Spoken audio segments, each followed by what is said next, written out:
Hello, everyone, and welcome to Fumbles and Fame Plays Tomb of Annihilation.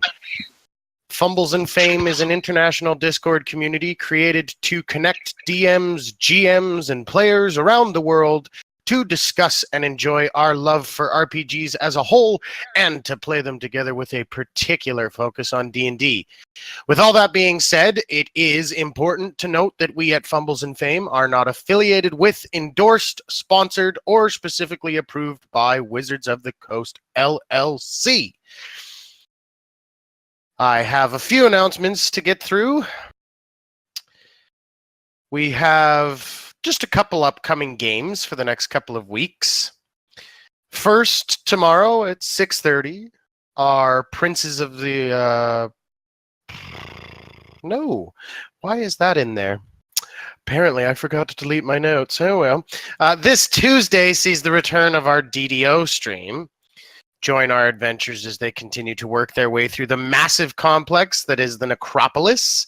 That happens this Tuesday, the 24th, I believe, at 6:30 p.m. UTC. The next week, on Monday, the 30th of July, Tales of the Yawning Portal returns after being away for a week. Join in on the hunt for the coins of the God of Death. Again, that's July 30th at 7 p.m. UTC. Then on the Tuesday, the 31st, we have yet another DDO game, as it always happens every week, where I believe they hope to take on White Plume Mountain.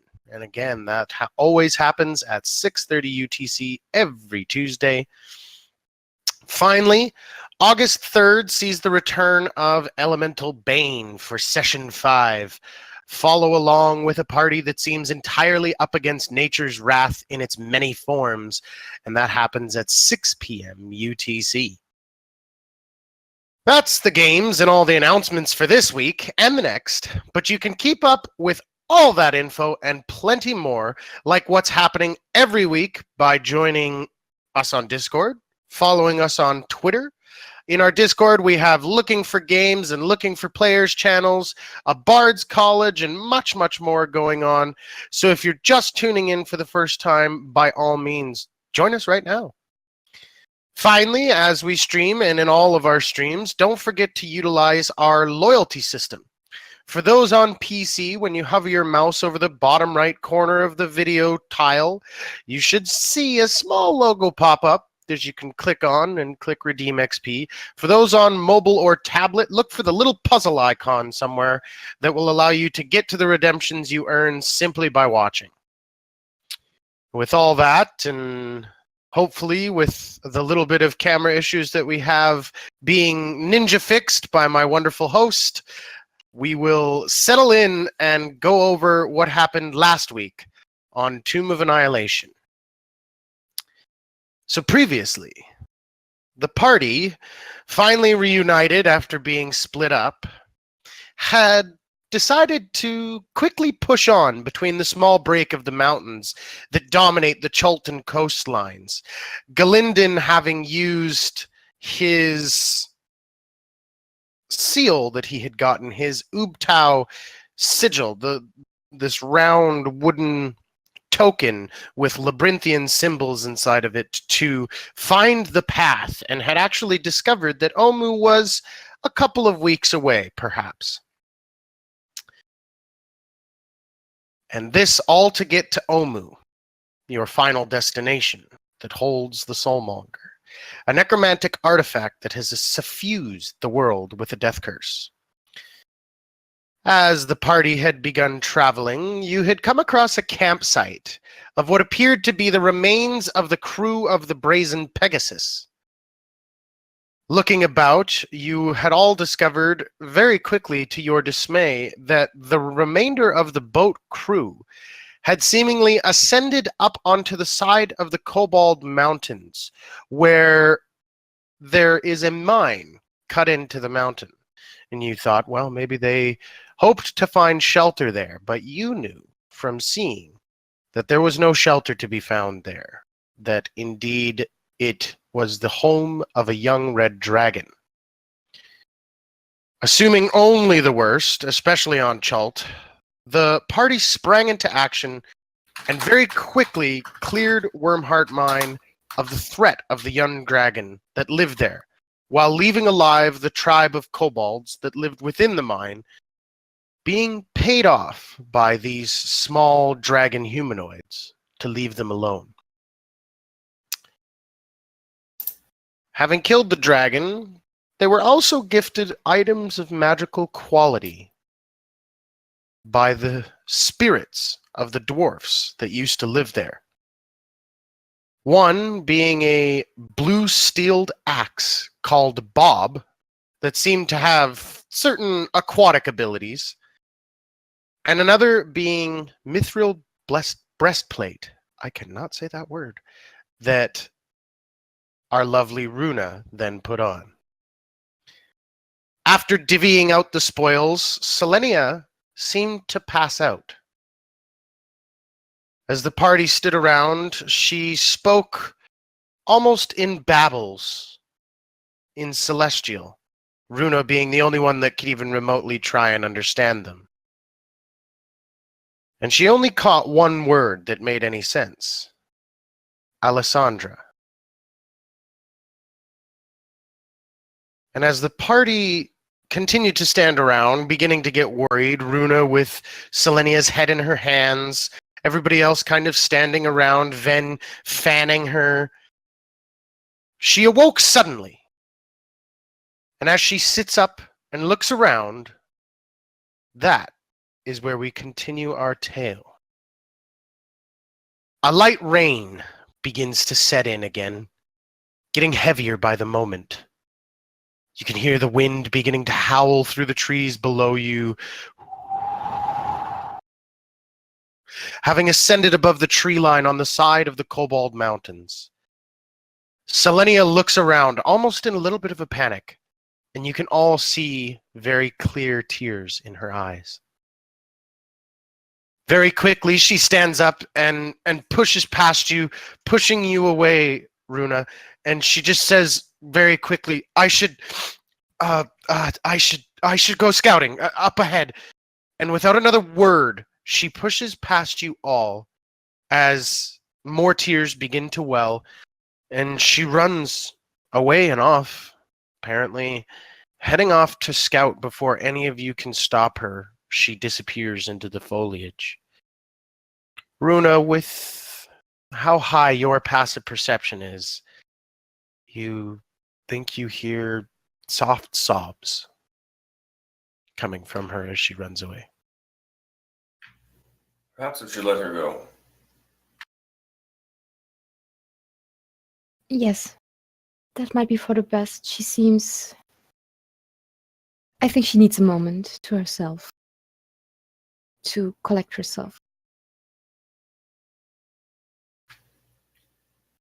And then I look at Sin and say, maybe after a while you can go after her or talk to her? I surely can try. With how she ran out, she may just want alone time, but I can try later. Yeah. I mean, Later. I'm a better tracker. Don't you think I should go? No. Why? Because I think that Sin and Selenia have a newfound understanding that might help in such a situation as this. All right. Well, I mean, if you think that's a smart move, then yeah, we'll get Sin to go for sure. But give her time. I wonder who Alessandra is. Has she told any of you who that might be? I assume she's important. Yeah. Maybe her mother, or a sister, or a lover. One never knows. So as you all stand around, you are still very much at the mouth of this mine. The 2 chests stand open, full of the gold and silver and copper that you had found, plus the 2 healing potions and everything else of the dragon's loot. The cart still stands there that had been pushed up by the kobolds. And you don't see anything else coming out of the cave, but at a certain point, you do begin to hear almost soft rustling. You know, maybe somebody just walking up on their own, coming out of the cave. You're not sure. Probably those kobolds we sent down. Probably should gather our loot and go. I agree. Wait a second. We came here to save the ship crew of the Brazen Pegasus. Maybe that's them. We should still hide the loot. All right. I look at you like, make it disappear, please. Okay. The spot. Okay, I'll do that. Are they within like a 5-foot cube? Sure. Okay, I snap my fingers and illusion of the ground appears in front of them. And I kind of stand in front of it a little. Okay. So you kind of flick your wrist and the chests just waver and disappear and the ground is there.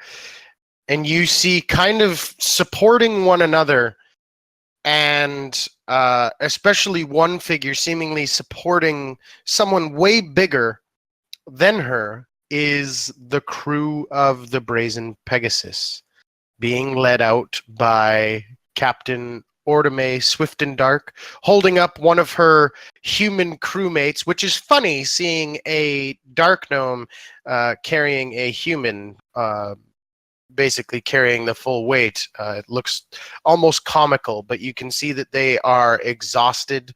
You can see that some of them appear to have been burnt severely. They're in rough shape. I rushed toward them and looked them over, and I,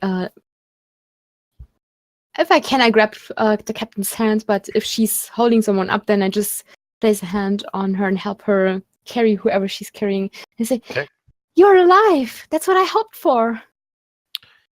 The captain says, I kind of wish I was dead. You don't look good. Let's come over to us, and Oh, I will watching my crew burn alive. I've never seen that before. She just I'm so kind of sorry. stares at you, and you can all see that there is just shock. And they almost seem to not even really be themselves. They kind of move almost zombie-like and catatonic as you guys kind of direct them and sit them down and begin caring for them. They all just kind of look off distantly. The one man who has been burnt the most, you can see that his clothes and skin seem to have almost been melted together with the heat of the flame, and you can see bits of flesh that are kind of beginning to almost peel off from just the sheer weight that they carry and the fact that it's dead skin. And you can see underneath it's just yellowed and pussy and infected, and he's not doing very good off in the corner. He's just kind of this heavy, rasping.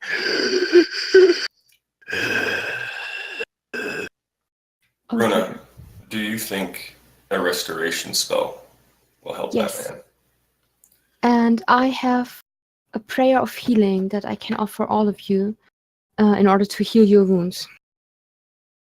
I need you, and I look at the party who's more or less able-bodied after this fight to protect us in case those creatures think better of what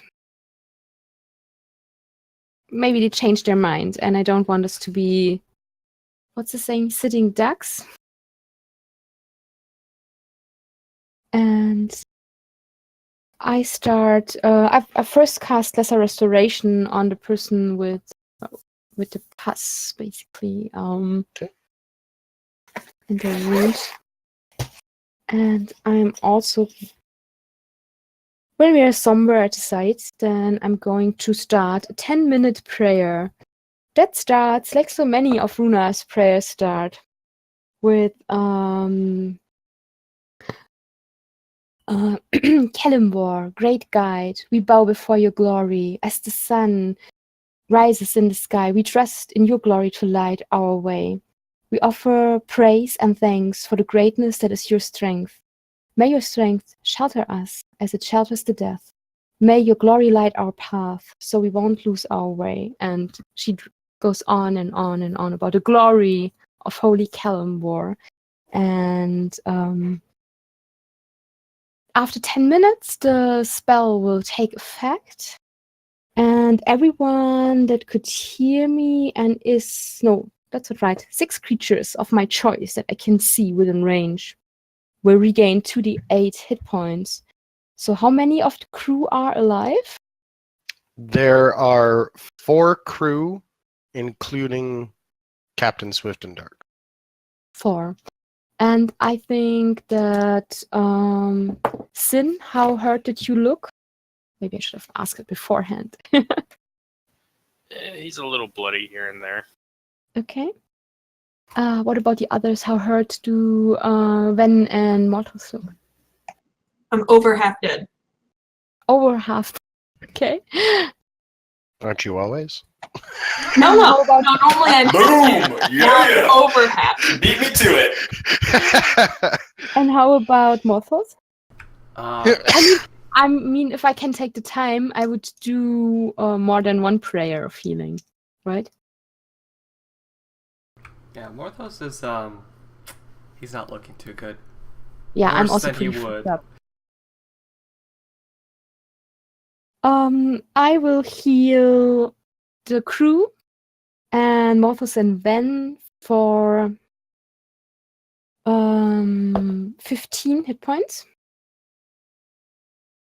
Okay. And afterwards, I will do the prayer again at a higher level this time. And I will heal the crew as well as myself and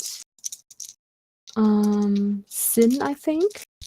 Look pretty bloody as well, right? Yeah. And I'm going to heal us for 20 hit points because it's at a higher level. And then I look at everyone quickly and how well do we look now? Okay, looking about, you can see that your healing has been very effective. And not only the magical effect of the spell, but the words you use seems to have washed over these individuals. Even the individual that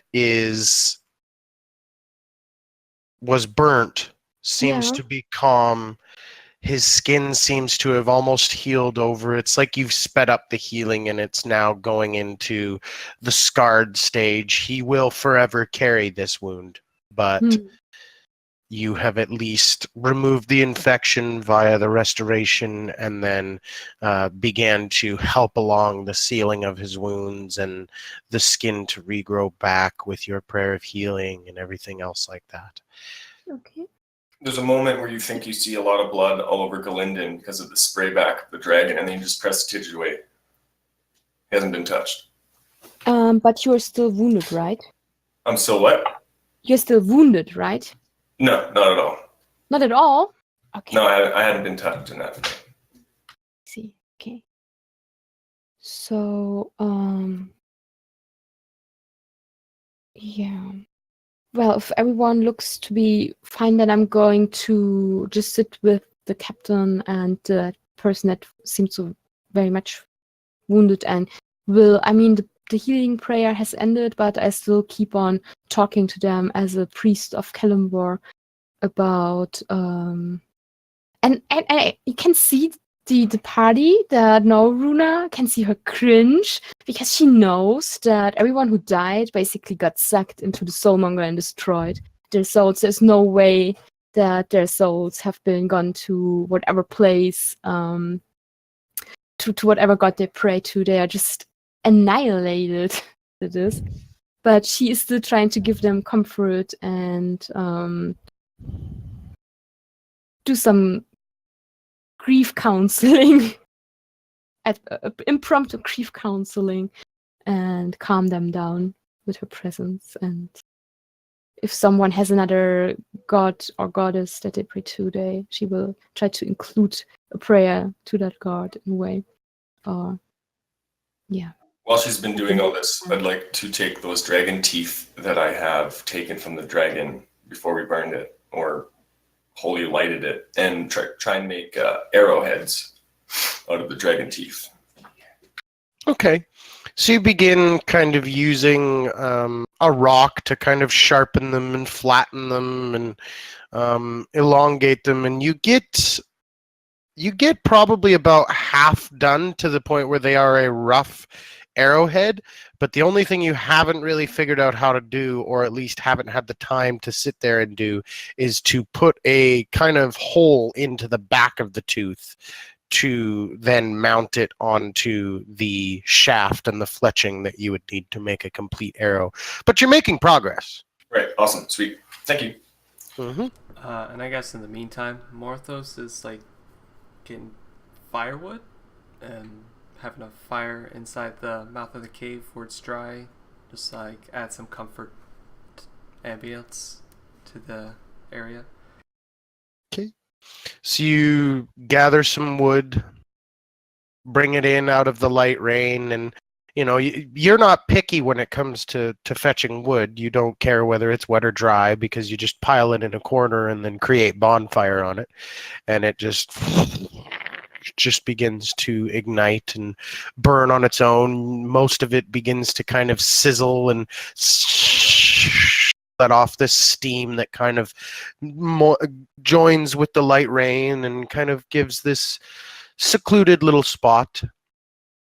And then it begins to crack and snap as wood does and put up little sparks and everything else. And you... Can Druidcraft the weather? Sure. So you cast Druidcraft, which allows you to see 24 hours into the weather, and you guys watch as Galinden puts his hand out, and kind of like a smartphone widget, it shows a little sun in his hands, covered by rain clouds that seem to rain into his hand. And then after a period of time, Galinden, you watch the rain stop, but the clouds stay for that entire 24-hour period. So at some point, it's going to stop raining, and it will be mostly cloudy the next day. Okay.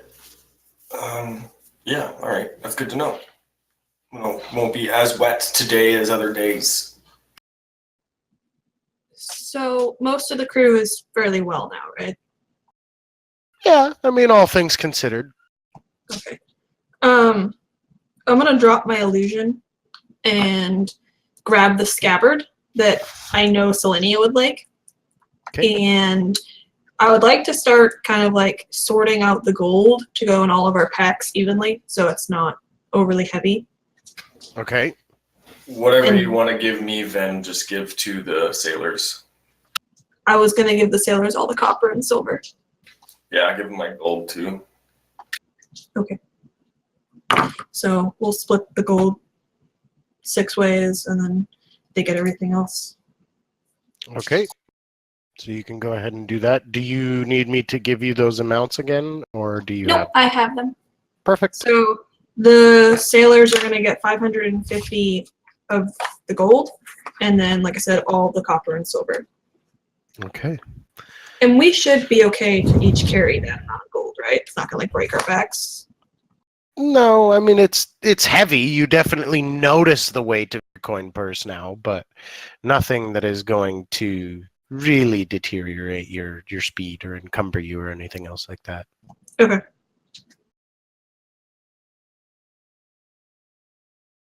And I'm just gonna strap the scabbard. Is it just a scabbard, or is it a sword Yeah, in a it's scabbard? just a scabbard. Okay, I'm gonna strap that to my backpack. Okay. Captain, where do you plan on going now?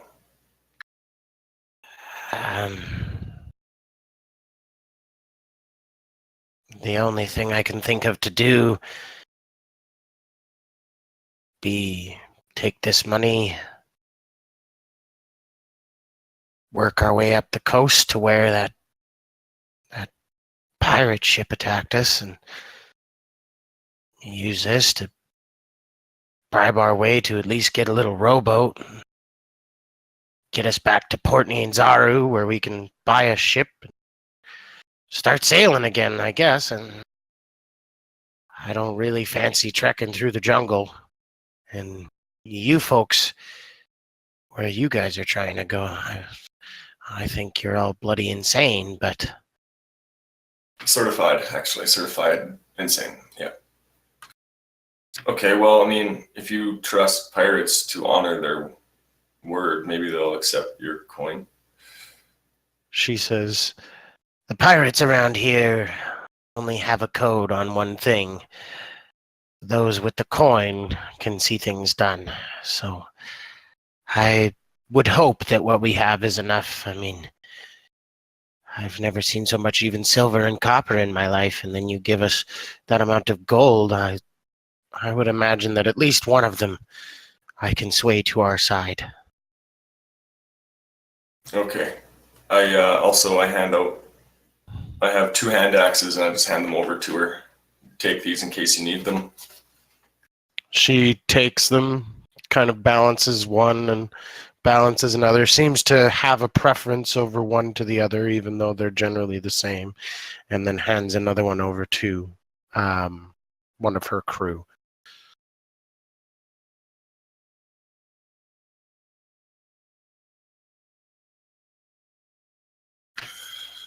Well, group, should we continue on? We're burning daylight. I look a bit conflicted at the survivors, but I know that we don't have the time to accompany them. And so, yes. Okay, so you begin to pick your way along, heading down back into the tree line, back into the jungle. And Galinden, you kind of take the lead on this, and everybody, you kind of let him, you knowing that Galinden has used this kind of ability to find the path using this magical item and kind of know where you're headed. And everybody does kind of know where you're headed.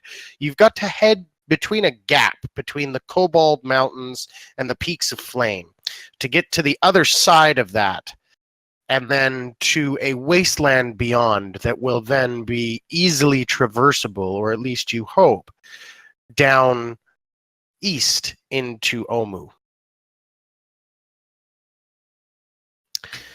You travel for most of the day until you come into a clearing. It's a rather large clearing, and it's suspiciously clear.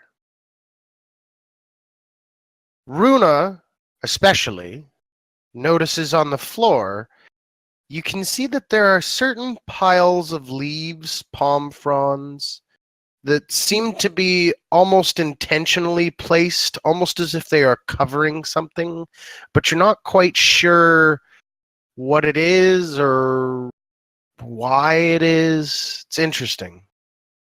I would like to step up towards Galinden, who's leading us, and I point at the circular pattern on the floor and I say, do you think this might be some form of trap, like a pit or something? As soon as she says that, I'm gonna mage hand touch it. Okay, so a course you small will. I little step purple back. spectral hand appears and just kind of pokes the first pit. You see a few of the little palm leaves move with the poking, and it kind of nothing happens.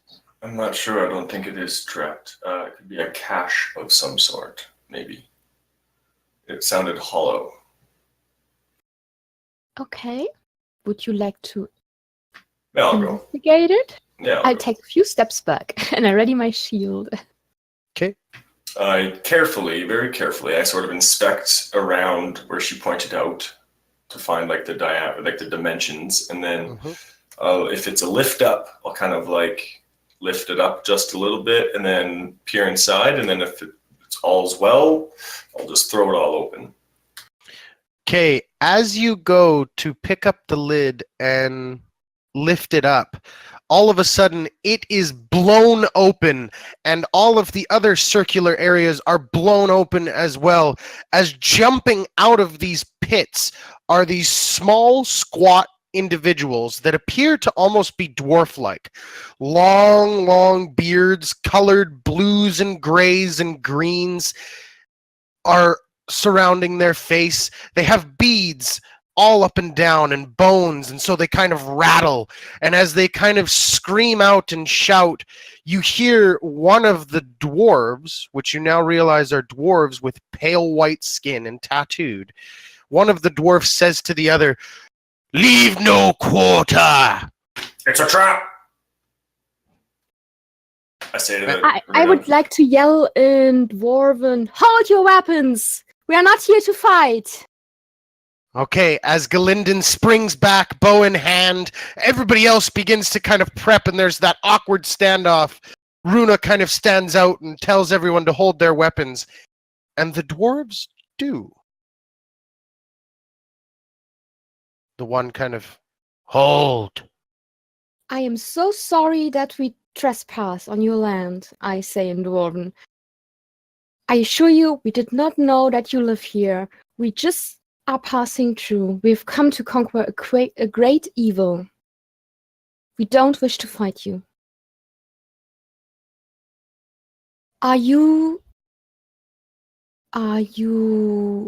Did your ancestors live up there in Wormheart Mine? Deeper. Deeper? We lived under the stone until the Red Rivers came. The Red Rivers. If Hot. that means... And yeah. Oh no.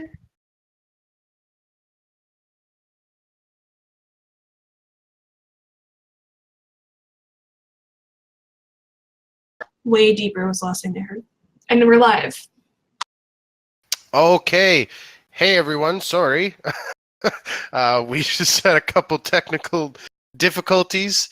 Runa is currently talking to the albino dwarf. The last thing Chad heard was way deeper. Was way deeper. Mhm. And the conversation had continued just a little bit until Runa had told this dwarf that they had defeated the dragon, and seemingly appeased, the dwarf had introduced himself as Busha.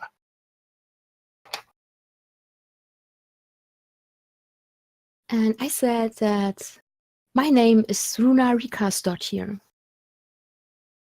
Is this in common or Dwarven? I speak Dwarven at the Dwarven. moment. They are speaking Dwarven to each other.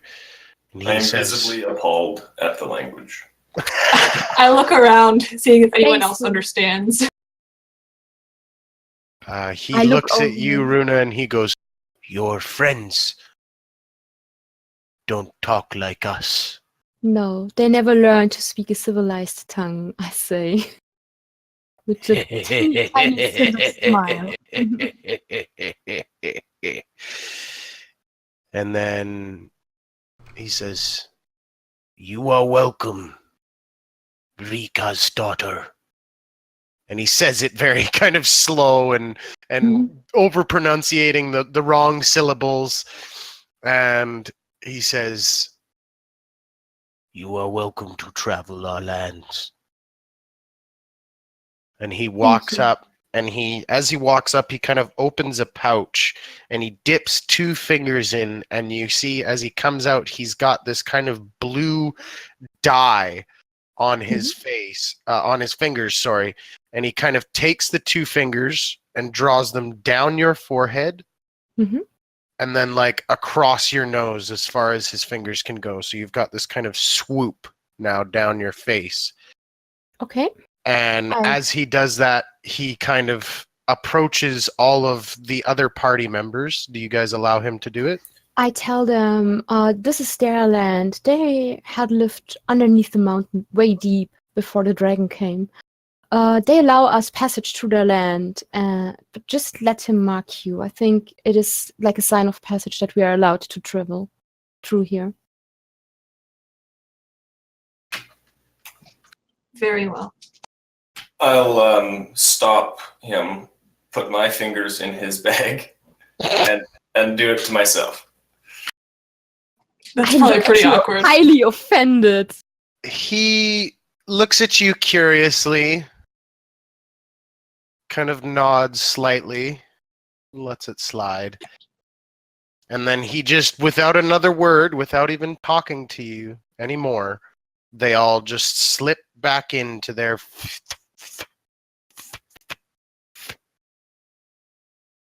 And you're left back alone. The rain lets up at this point, just as predicted, and the clouds are still here, but at least the rain's done. Sin looks around and he says, well, that was the weirdest dwarves I've ever met. Well, welcome to Charles. I need to learn some new languages. Jeez, I don't understand anyone. It was really nice talking Dwarven again. Makes me miss Mr. T. You can talk in Dwarven, just none of us will understand. Yeah, it's not the same. And also, their voices so deep and resonating. I kind of miss that. I kind of elbow Sin, like, do a deep voice. Hi, I'm Sin. Deep. Very deep. It's not the same. I still start walking. Sin looks at Runa and goes, oh, you don't like deep? I can go deeper. Meanwhile, we're just walking. Let's pretend this did not happen. I say, keep on walking. As Borthos looks over to Glenda, it's just like, Sylvan is... Speaking in Sylvan, it's just, Sylvan is such an elegant language, isn't it? Yeah, one of the most civilized tongues I think that there is, for sure. I start cursing in Undercommon. Sin looks around at all of you not knowing anything but common and says, I understand nothing. Nothing. If we could come back to a common language that I can understand, I'll gladly join you all. But yeah. Well, that was a near harrowing experience. I'm glad that we can pass freely, though. Yeah, wouldn't it have been awful to just kill someone for not understanding them? Yeah, I guess, yeah. Yeah. OOC, Mortars cast comprehend languages, and we did understand them. We killed them anyways, because this is D&D. Oh no, I was talking about me too, so. Wow. Oh, because I remember vividly the conversation in chat. All right. Back to character. So you travel into I the want to- evening. Wanted to talk to Sin, but now he's gone. He Coming- needs support bunny. He needs his needs his support bunny.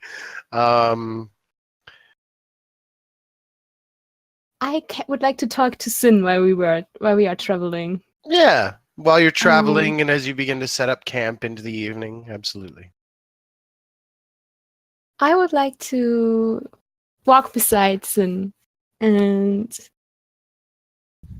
say I appreciate it with the voice and all, but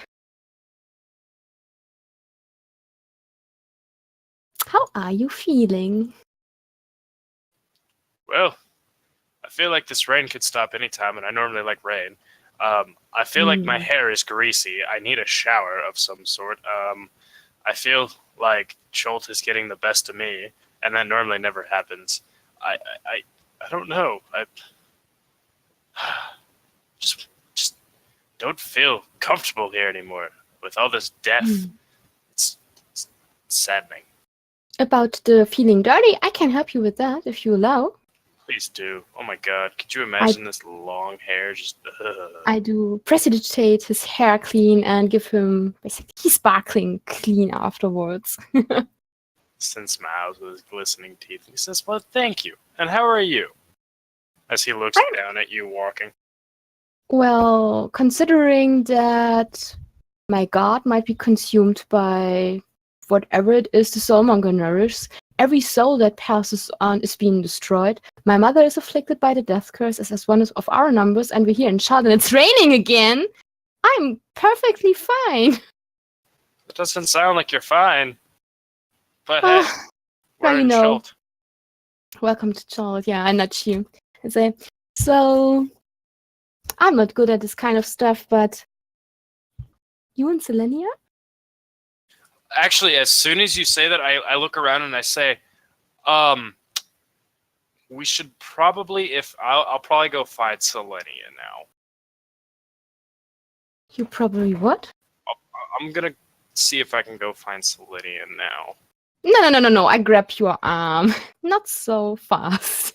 I say, oh, darn. I kind of miss her company. Oh, that I believe. What's going on? What did we miss when we were separated? Sin looks around and says, we just traveled. We tried to find you guys. Like, what? Nothing happened. Well, listening to Cork, that sounded a bit different. And you sent me a message, mister. You used, and I quote, the word affection. Oh, that was a misplay on words. I was dazed. I just don't worry. My dear Sin, I have been a cleric for most of my life. Do you really think that you can fool me with these excuses? Just keep it quiet. She's not here right now. But no one else. And in fact, looking around, no one's around. Galidin seems to have gone off up into the trees and scouted ahead. Morthos and Ven seem to be discussing something off in the corner, and together they just both are kind of oblivious. Her, like, basic words in Infernal. And I'm just cursing in Undercommon. Ah, there you go. Nice. And you are truly alone. Sin admits to having a slight affection to Selenia, and it started the moment we got to the island, kind of, but as things have gone on, like, the dream kind of pushed it, being alone with just her kind of opened my eyes to a few things, and realizing that, maybe it's time to slightly kind of start moving on from my previous mate's parish. So I pat your arm and say, that's good. That is very healthy. And have you seen her wings? Oh, I know, right? Have you seen her hair? How it glimmers like I don't know, like the dawn. No, I don't wonder that Amonata loves her so. To make her a servant, she's perfect for that role. But I swear to Calimbor, sorry. I swear to Calimbor, if you hurt her. Oh, no, I would not. Me hurt somebody that I like? Never. Oh. Be careful. I think that she lived most of her life cloistered and... Oh, I agree. There, right? No. We understand. I know we understand. And I give you this playful... It doesn't even look like it moves Sin. He just kind of stands there and looks at it and goes, I mean, I understand. I'm just making a point. Yeah, I get it. At this point, Morthos and Ven, you guys both notice that you two are alone, and you guys look back, and you kind of, for a second, you see Sin and Runa whispering together very excitedly and kind of talking back and forth. And then they kind of both look at you like a deer caught in headlights a little bit and kind of stand up a little bit better. And then Runa kind of looks and says one more thing, kind of almost terse to Sin. And then you see her kind of punch him in the arm. Nothing really happens. And then they kind of begin to catch up towards you. They're strange. No kidding.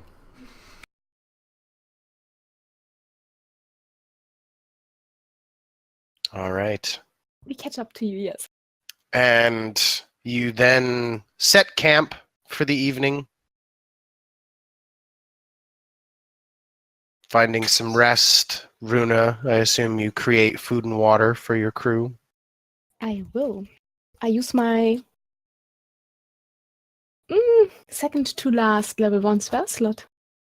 Then Okay. I'm all done. Only 1 spell slot left. And I do a prayer, and I pray extra long and hard because I will include all the crew members' names, and I will remember everyone that we met so far that has passed away and child that I have knowledge of, and prestidigitate myself clean and the others if they so wish. Okay. And you guys have dinner and all find yourselves sleeping for the evening. Selenia having not returned yet. But you're all, for some reason, you're all confident that she can care for herself. Except for Sin, who probably has a little bit of a minor anxiety attack throughout the night about it. Just a small one when he's on watch, just noticing that she's not back yet. And I'll transfer the first 2 shifts, and then I'll take the last 2 shifts. One of them to hunt and all that. Do the opposite. Take the first shift and then sleep the last. Let me take the last shift. Oh, it's okay. I like this setup. I much prefer the opposite. I'll be up in my lean-to. I'll be up anyway. So I want to She's gonna wink take the at last one. Sin or Martos, whoever is right beside me. I stay. Those two have the discussion. all right. You all fall asleep. Interesting watch setup, but the watches are had. The next day, it's hot. And the humidity is so thick, it just clings to your clothes and your skin, causing it to be sweaty and gross before you've even gotten up. And as you get up, you notice that the clouds themselves seem to be darker than usual. Not thunderclouds. They seem to almost be like there's ash in the air. Maybe a volcano has erupted nearby and is sending this plume into the sky. It kind of gives this eerie feel. And if you've ever been near a wildfire or something like that where there is smoke, you can see that and you can feel that it is hotter than usual. It's very, very hot. Can I druidcraft the day? Uh-huh. So you druidcraft, and it appears that it is going to remain this way until next morning when it will begin to rain. All right, we'll buckle up for a hot one. One more HP gone as well. For Morthos. Yes, Oh, no. absolutely. And we'll take that opportunity to cheers to Exilium Cheers. as we set out the day. Yes. I figured I'd cheers because you guys can't see me, but I am cheersing. Hey, I don't have there a cup. you I'm sorry. go. I have a rat. All right.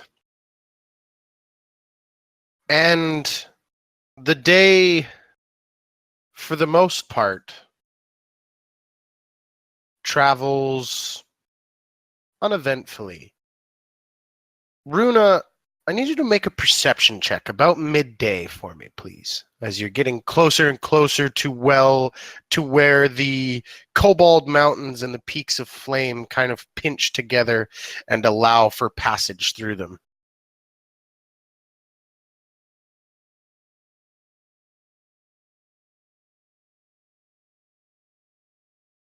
What'd you get? Sorry, I was muted.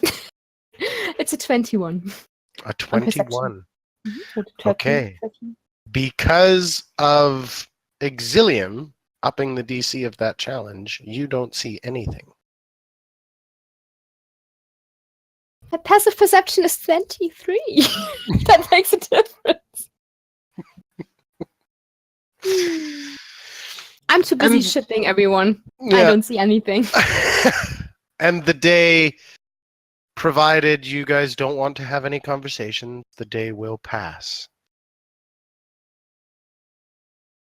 All right, so you allow the day to pass, pushing onward, which, by the way, I should remind you guys that for now you have been traveling at a normal pace. But if you care to, you can attempt to travel at a fast pace. It just means that navigating will become a little bit more difficult. Are we in that open area? And Like keeping that on track. You have are we- not yet. We haven't yet. I would say it might be easier to go at a faster pace once we pass through the pass, the mountain pass, I would agree. because it doesn't seem, hopefully, doesn't seem to be as treacherous as the forest here. Also, you Until we don't run know- into like quicksand or something. That's Sure, great. yeah, that's fair. Hmm. Indeed. So normal pace for now. Yeah. Runa, can I ask you something really quickly? Of course you can. So just so you guys are Would you aware, like this is in the morning of the next day. Okay. So Morthos, you've got to take another hit point away off your maximum. And I'll druidcraft again in the morning. Do you need Rainy me to, all day. All right, it's gonna be a wet one, folk. do you need me to send another sending? I would I wanted to ask you if that's okay, if that's something you have prepared. Oh, indeed I have. Looking through my notes, I just wanted to report in to the Emerald Enclave.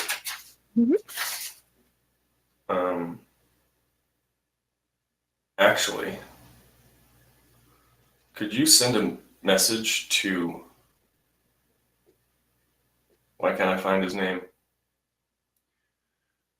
To your uncle again? Artis. To others? Yeah. Why to others? Do you think he's somewhere around here? He might be on the same plane of existence, yeah. He might be in Chult still. I just want to know if his what's the word that I want to use? His situation has improved. He'll probably know what I'm talking about. What are your dealings with him? I worried about him the last time we had spoken, and I wanted to know if he was better. I know, I remember his eyes turning a strange color and his demeanor changing. He Yeah. seemed to be affected by something, although I could not put my finger on what was going on with him.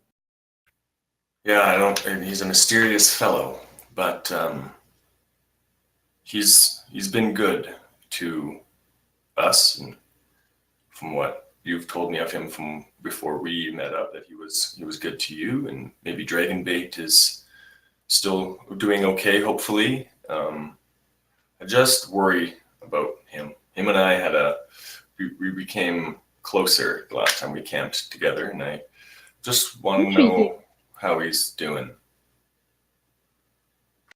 Came closer. Interesting. Well then, tell me your message.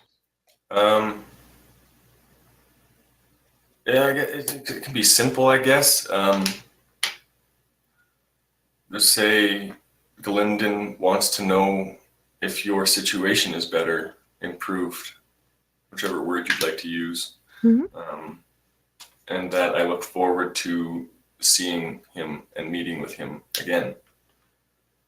I give you this slightly strange, like, This And feels like passing papers when you're looking at the last lecture of the day when they talk about the that's a human thing. I don't know what you're talking about. certain things. Elves don't do that. We don't have clerics that are properly educated. Yeah. Lectures are not a human thing. I thought dwarves do the same. And I do think that clerics all over the place, no matter what fate they are following, are being instructed religiously, so they know the prayers and the right things. Don't you worry. I'm going to try to contact artists for you. Thank you. And I do so. I concentrate on the man. And I remember him helping us on the river Tiriki. Mm-hmm. And on Dragonbait, his companion. And the last time we saw him at the stairs of Mbala. And at the bottom of the camp. And I hold my holy symbol as I reach out to talk to him. And I'm going to say, greetings. I contact you in the name of Galinden. Are you feeling well? Do you need our assistance? Okay. As you reach up and you grab the holy symbol, it feels cold. You begin to kind of will the spell. You say the words, but you don't think it worked. Like at all.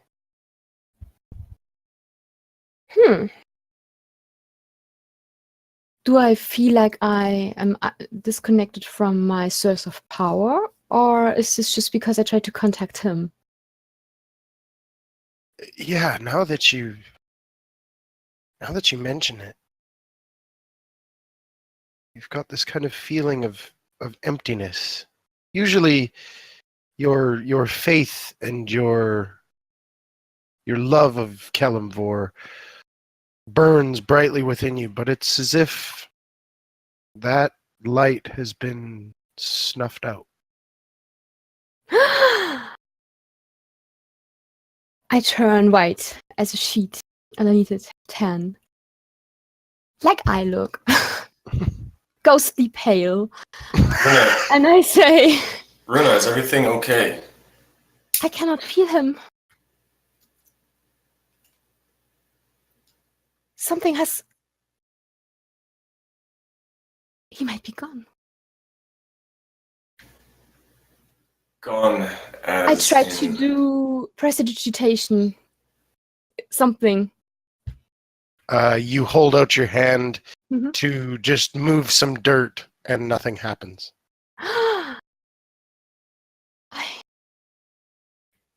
I stab myself with an arrowhead, and I do 1 point of damage to myself. Heal me.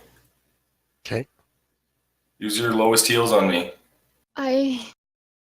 Yes, and I place my hand on you and try to will the healing energy to flow through from me to him. Nothing happens. You feel the blood kind of soaking into your fingers. Nothing. I clutch my holy symbol and I say, Kelemvor, I call to thee. Can you hear your loyal servant? My faith is still strong. Please hold on. Don't let that evil swallow you. I swear, we are on our way to save the world from this evil. Please, please, please don't be gone. Can you hear me? Anything? And then I start praying the litany down and try to reach him and fuel all my faith into him. Bruce is still at camp in the morning? Yeah, Or were you, this like, is still okay. just at camp in the morning. Oh, I assumed they had stepped away to do their sending privately. I mean, semi-privately, maybe just Yeah. to go over while she was kind of eating breakfast and asked her off in the corner, and you would have seen it happen. I mean, I would say that you guys are probably aware at this point, especially of just Runa down on her knees, just praying fervently over and over and over again. Celeborn, Lord of the dead, Judge of the damned, my lord, thy faithful follower, praise to thee for strength to do thy bidding. Are you there? You have called us to uphold thy laws, that we may enjoy the light of day and marvel at thy majesty. Open thou the eyes of our minds to see thy divine law, and incline our hearts ever to do thy commandments. Guide our hands against those who do not abide thy laws, for we are thy eternal servants, for the glory of thine Celeborn, Lord of the city of judgment. Celeborn, Lord of the dead, Judge of the damned, our Lord, and on and on and on the litany drones as she's trying to reach her god. I have a question. Does Runa normally keep Corbin summoned at all times? Yes. Is Oh my Corbin God. around? Corvin is gone. Oh no. Can I go Don't you kneel? dare take my raven! Can I go kneel beside Runa? Yeah. I'm gonna start praying to Kellenbor as well. Orthos will like try to comfort Runa. I stand completely lost. I don't understand religion at all. Okay. Yeah, neither does Galindon really. Judge But of the dead, our Lord, be thy faithful followers. if she's mumbling like that, then I'm gonna try and. Pick up on the litany. You're just going to try and, But in my head, yeah. right, catch I'm gonna it kind of on. like pat her back softly and just try to comfort her.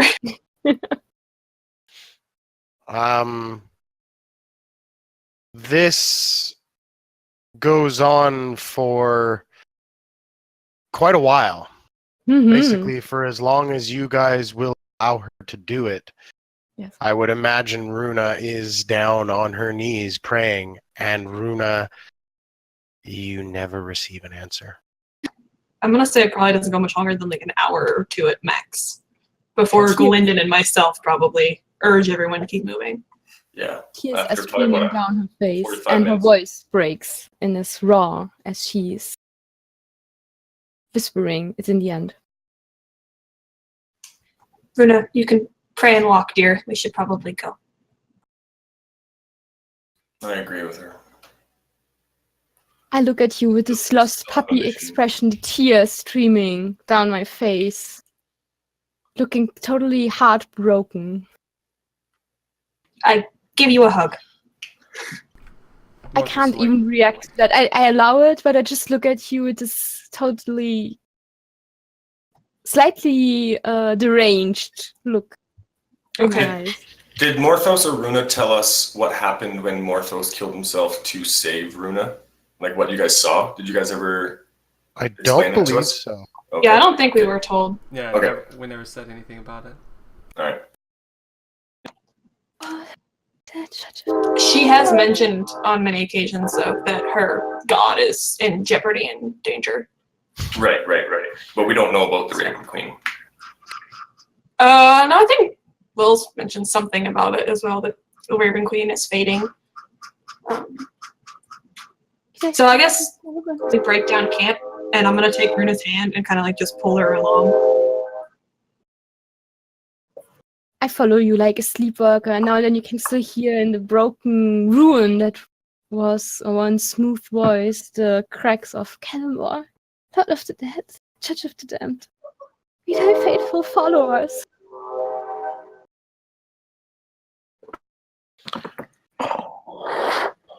All right. Bear with the train that's going by someone as we Oh, play. I'm guys. sorry. I thought I That's- was on. That's not in the game, but that's all right.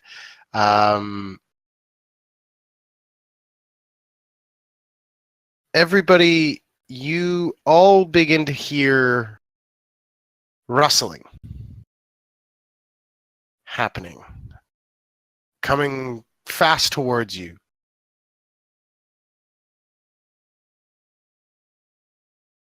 I'm gonna kind of like push Runa behind me. I'm gonna pull my bow out. Okay, it doesn't take long to begin to see a familiar kind of orangey reddish hair color. And you see Selenia step out. Selenia, you've been away from the party for a couple days, kind of centering yourself, dealing with what you saw and dealing with what you kind of realized and now know. And today you woke up and had attempted to summon Soraya, your Deinonychus steed. And it hadn't worked. And you had tried a couple other low-level spells. That hadn't worked either. And you had even tried to sprout your wings to try and get to your party faster. And that hadn't worked either. So in a panic, you kind of just barreled through the jungle hoping that you would find them, and have indeed come to find your party now as Selenia steps out from the jungle foliage. The rest of you see her. Selenia, you can see that Runa is visibly distraught. Just completely talking consistently to herself, imploring her God to answer every single one of her prayers. And it's just not happening. And you realize, oh no, her too. Where's Soraya? She's gonna fall, like she's tired. Okay. Like to her knees. I don't know. I can't summon him. Her, I mean. She looks all frustrated. Her face is red. Her hands are kind of bruised. If you can tell from her. I'm sorry I left you guys like that. Sin says you had me worried. I'm sorry. I just needed a moment to myself. And then I got lost running in this jungle. And then I was going to call Soraya to help me find you guys. And she wouldn't come. None of my spells are really working. I don't understand why. Tolley, can I shoot a enfeebling shot at a tree? I have an idea. Sure. You notch an arrow, you will the spell, and you watch as vines begin to kind of grow and wrap around the arrow, and you loose it, and it hits into the tree, and you watch as the entangling effect happens. Everything's fine. I think it's the magic bestowed by the gods that is waning. Maybe it's gone. holy, or some type of light kind of being restricted. Yes, I've still druid crafted today, right? That worked. My druid craft? Yeah. Can Morthos cast Eldritch Blast on the same tree? See if that has any different effect? Poor tree. It doesn't work. Can he summon his rapier? Your rapier does not come. Sin, go stand over there and get mad. Yeah, get real angry. Oh, God. Sin looks at the tree, and he stands there for a second. I back up. Looks back at you guys. I firebolt him in the butt. All He goes, right. "Oh, what the fuck did you do that for?" Very quickly, all of a sudden, you see Sin's eyes go pale blue. Immediately, lightning begins to strike around him, and then very quickly, it kind of calms back down after he kind of calms down and everything else. That's 11 points of fire damage, by the way. Jesus. Oh, shit. Well, I know my magic works. Yeah, I think it has to do with the gods. The gods that have bestowed their power upon our friends here. I turn around and I say, "My power is bestowed by a god, though." Maybe it isn't. No, maybe it isn't. Yeah.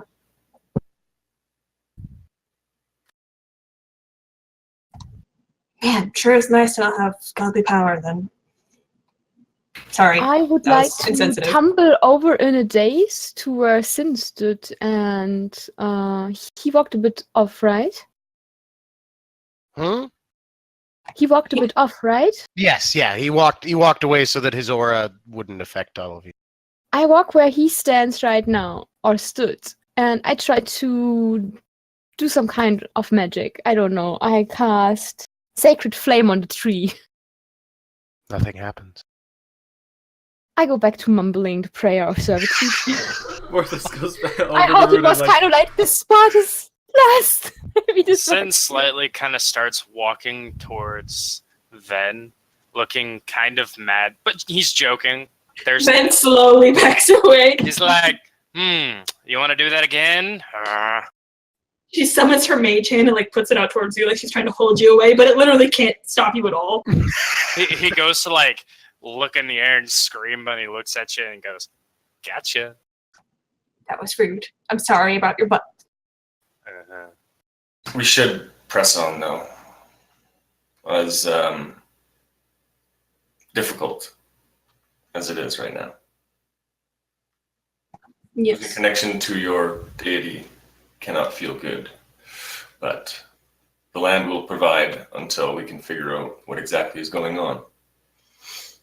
You don't understand. This is like being... You say it like that. Cut off from your god must not feel good. Are you crazy? This is worse than after an amputation. I have held him with me since I was 4 years old. You cannot imagine how lonely this feels. You don't know what this feels like. When he's gone, nothing's left. I know Nothing makes more than you sense. think. Yeah, I You know more don't, than you think. or else you would not talk like that. I mask of the wild, and I leave. Okay.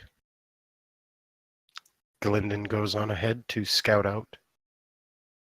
Galinden, I want you to roll a perception check for me.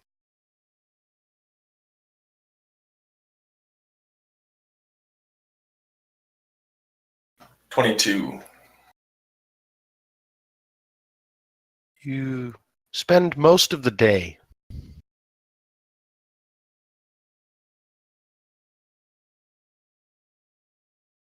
wandering, kind of worried about everything and kind of everything on your mind and away from the party. And you actually do manage to notice up ahead a nesting area of small dinosaurs, very, very small, with razor sharp back talons. And you realize that your party is going to walk right into it, which may be a bad idea with 3 people so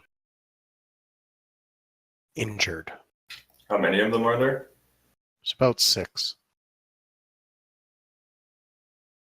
Can I climb up trees, or are we not around trees anymore? I assumed you were in a tree. Oh, okay. Yeah, sweet. Up until this point, though, my thoughts have been with my wife and my child, Okay. who I haven't consciously thought this much about since they were killed. But then this snaps me out of that. And I shoot one. Okay, roll an attack roll. Anything fancy for this, or like any what are they called? Yes, there is a random party advantage from the viewers that you can take. Thank you, viewers. That one was by Hendrik. 16 to hit. 16 hits. I'll use my last arcane shot feature to do enfeebling shot. He has to make a Constitution saving throw. Okay, that is an 11. Okay, so he fails. So he takes 5, 6, 7, 8, 18 piercing and 4 necrotic, and for his next until the end of his next turn, he deals half damage. He dies. Just this little tiny dinosaur just gets rocked by this arrow that strikes out, and then they all kind of scatter, actually, not necessarily knowing what's going on. Okay, I'm gonna stay there near the nest until the party kind of gets closer, and then if the Deinonychus show up, these are smaller than a Deinonychus. Oh, okay. Same kind of animal, but smaller. Okay, and if they show up, I will kill another one until they scatter or until they're all dead. Okay. Takes you guys about 10 minutes to catch up.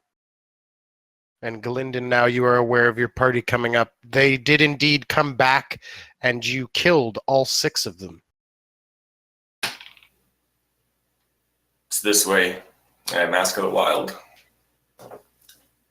Away again. Okay. In the meantime, is there anything like branches that Morthos can use, more like a quarterstaff rather than a improvised weapon? You can start working on that. You took away your hit point for today, yeah? I think you did, because you said that this was a new Max, day. I believe you did. Okay, so you do so, and very unnervingly, Morthos, Runa, and Selenia, you spend the entire day without any of your abilities, without any of your connections. Luna is falling apart by this disconnectedness. You watch as Runa, who generally has this very positive outlook, goes inward, gets depressed. Even by the end of the day, her prayers have less zeal, have less life. She's only mumbling, "I'm too late. We took too long. We should not have fought. We're too late. Way too late. We should have agreed. I should have heeded the warning. We're too late."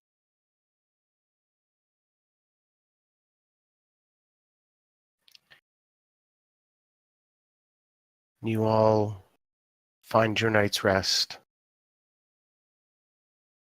Galinden's still kind of keeping his distance from the party, I would assume. Yeah. Up in the tree, my lean-to is normal, but maybe a 5-minute walk away or something like that. Okay.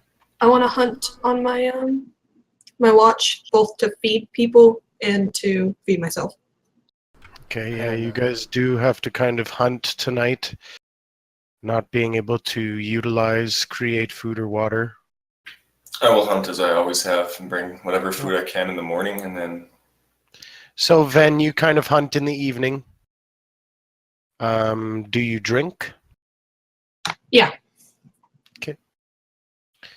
You do that, and you bring back the meat, having kind of cleverly skinned it in a way that kind of hides the bite marks. And you find sleep eventually. Runa, you are probably the last to find sleep. Morthos would be like with her.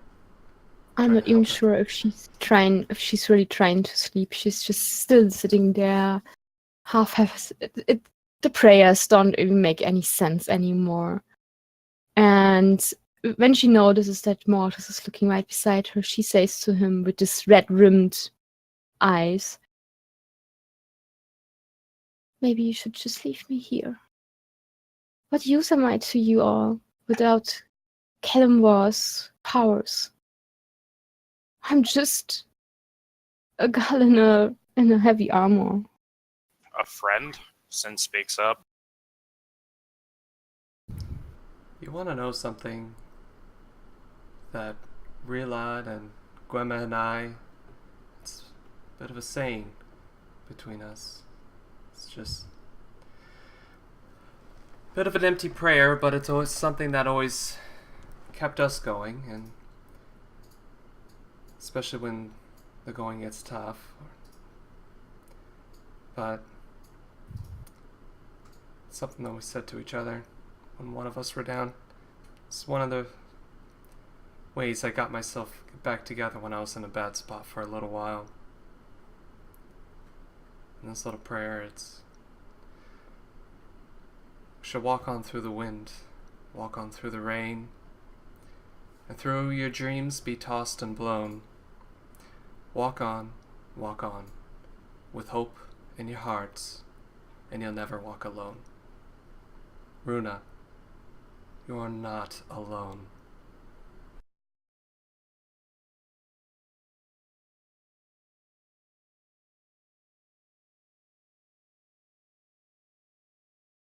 Without him, I don't know.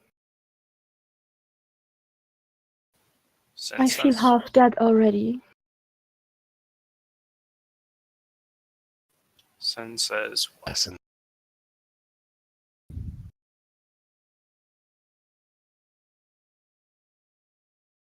has to be Twitch. Yeah, it has to be because we're all fine. Yeah, it's Twitch for sure. Hmm. We're green again. We can- Hey, we're back. I'm seeing it's up. People are going to fight the internet. Good. Great. All right. So last we left off, Sin was explaining a matter of things to Runa. Runa is trying desperately to explain how it feels to be disconnected. And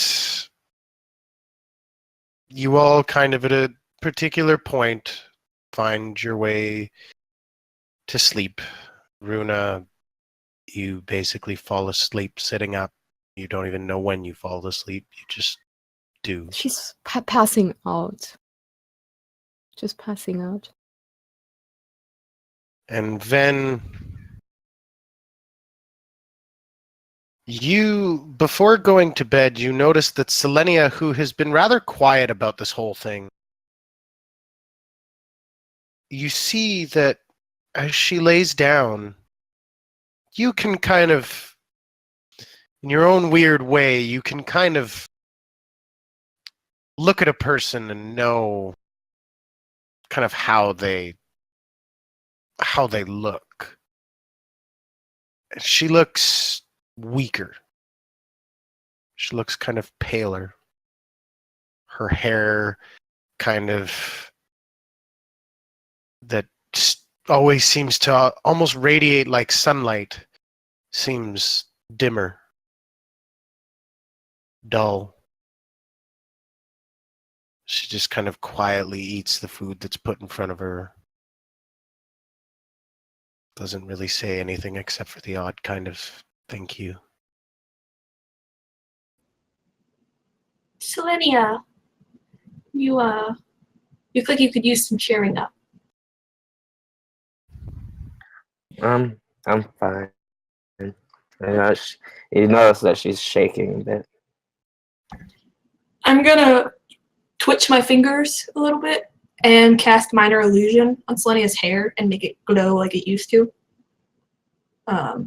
Just to kind of make her feel better. And then pull, I'm gonna twitch my fingers as I reach back for the scabbard. And I'm gonna pull it out and hand it to her. Okay. It's this beautiful golden scabbard, and you can see that it actually is inlaid with golden sun symbols. She looks at it, takes it with her shaking hands, and looks at it. Thank you. It's beautiful. I thought you would like I it. don't know what's wrong with me. I feel very weak. We'll figure it out. You're not weak, though. You're one of the strongest of us. If not the strongest. Don't tell Sin. She grins. She says thank you again. No problem.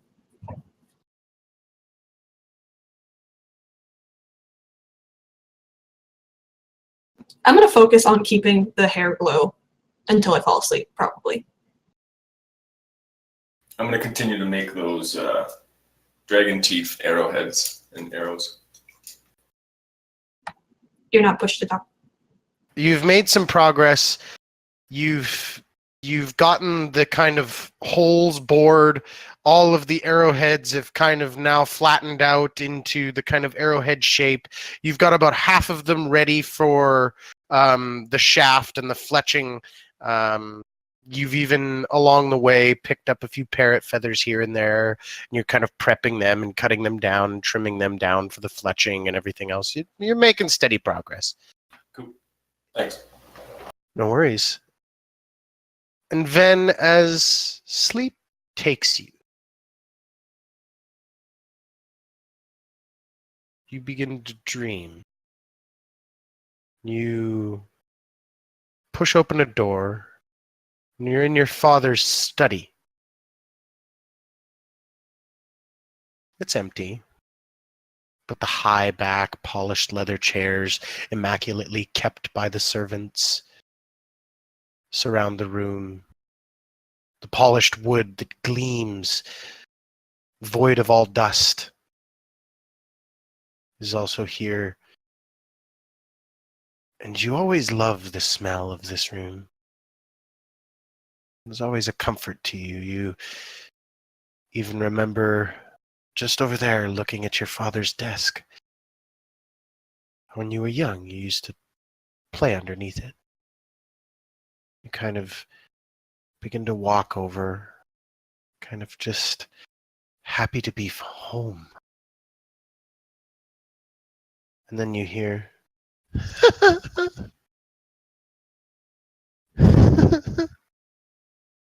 it's just a little girl laughing. I look under the desk. And there you see crouched, with little red hair, one eye fully opaque, the other not. It's like looking at a young you. Blood stains kind of go down her chin, down her beautiful dress that seems to be torn and rent in a couple places, and her eyes kind of glow at you.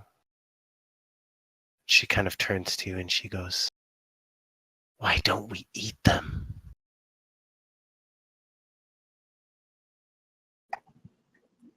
Because we'd eat them all. But isn't that the point? Isn't that why we are who we are? And then she fades out of existence and appears behind you, kind of standing. Now, just staring at you. We were not made to only consume. How do you know? You've I've- thought about it yourself, haven't you?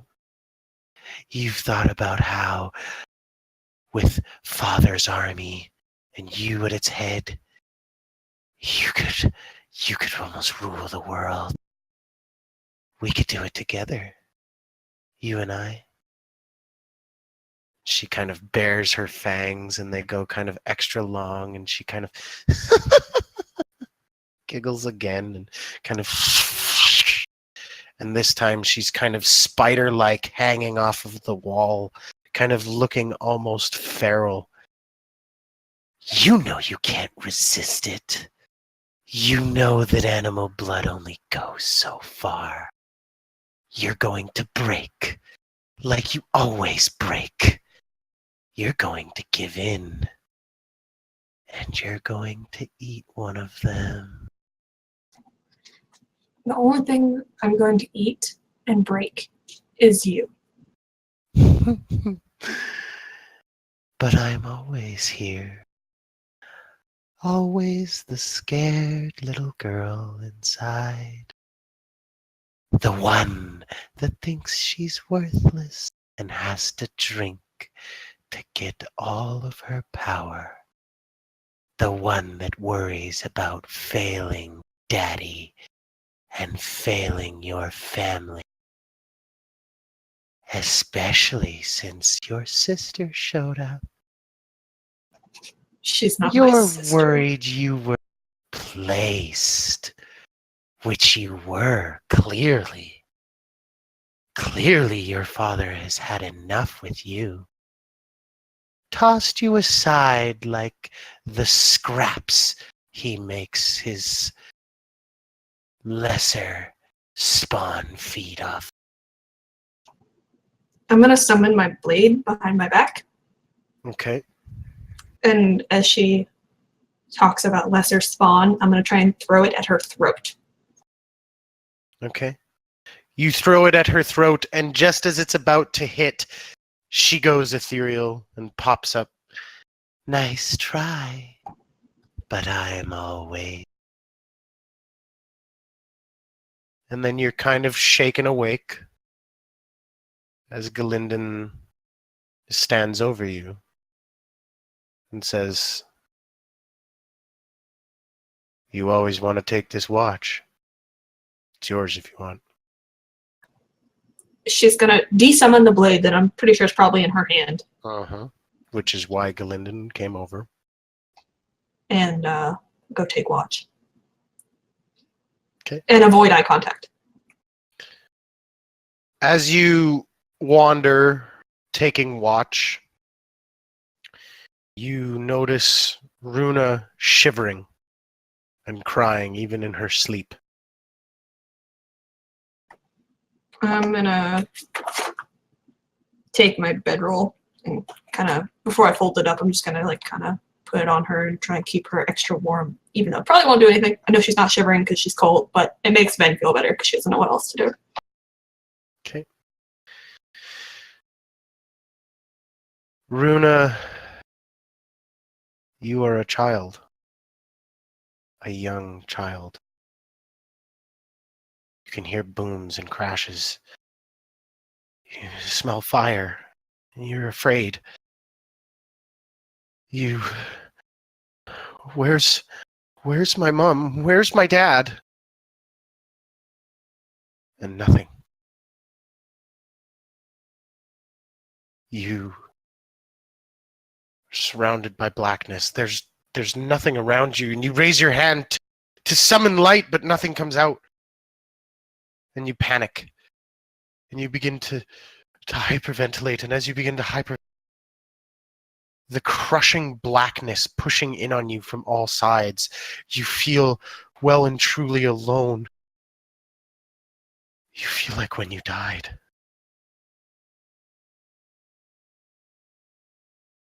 Then a soft gleam of light up ahead. And it begins to show you a grayscale landscape. A battlefield of immense proportions. Thousands upon thousands of four-legged hounds with screaming demon masks charge at a lone figure, wielding a massive bastard sword. His body scarred and torn and ripped in 1,000 places, yet he still stands. He deals a killing blow on one, throwing it down, and begins carving his way towards you. Slowly, he cuts his way, and there's nothing you can do. It's as if you're trapped in place, watching him take thousands upon thousands of cuts and bites and scratches and bruises, and you wish that you could just heal him, and you wish that you could do something, and you scream out in frustration. And he fights on. And you watch as he builds his way towards you and actually manages to let loose this pulse of radiant energy that for a second seems to push them all back. And he's before you. And he says, in a voice that you seem to recognize as almost part your father, part the voice that you know that has rescued you from the dark before. Runa, you are never alone. And I will fight as long as you have faith. And you see him kind of raise up a hand, and he seems to kind of heal himself, and stealing his resolve,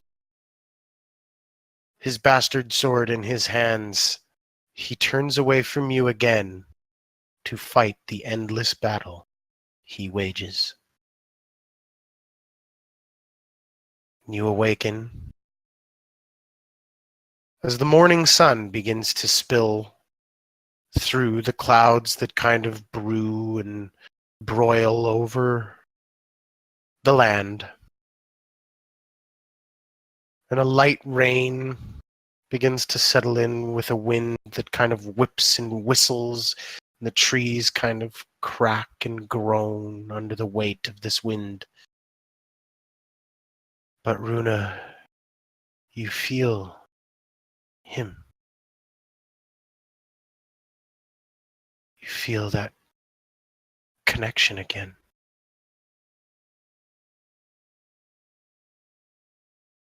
She looks elated. And is silently praying.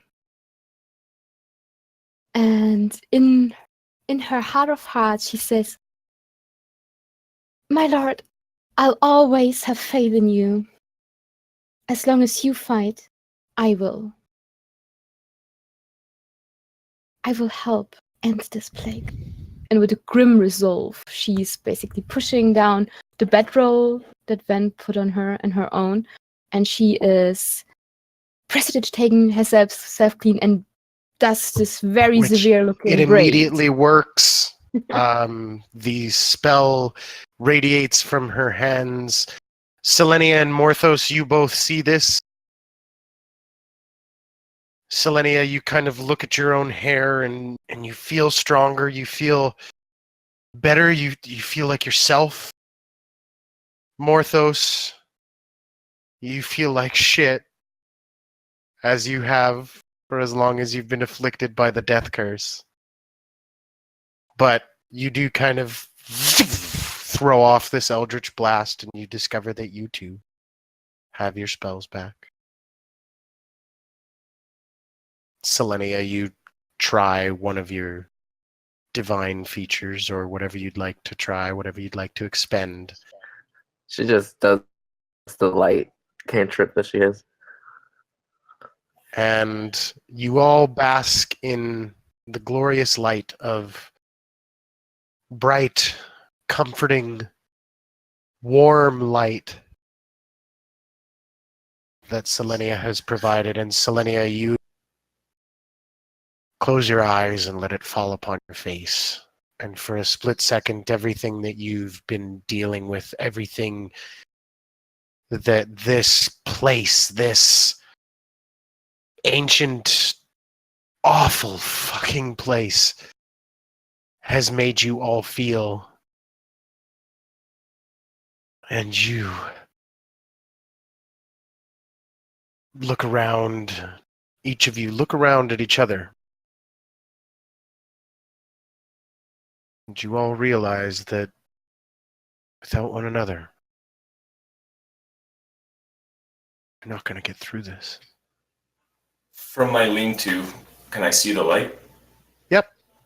Can I go back to the group? Sure. It seems you've all got your connection again, and I'm happy for you. Runa is standing there, braiding her hair, and then with the practice swoop, put it up on the back and pins it. And with this grim determination in her face, she said, "Darkness has not fallen completely. But I fear that if we dawdle, it will." "You are right," I say, and I look at Mortis. "I'll never walk alone. He is back, but you were here, all of you. And that is something I did not have before.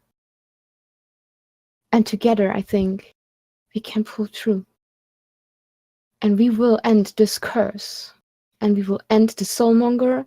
And we will save all the souls of those that pass over."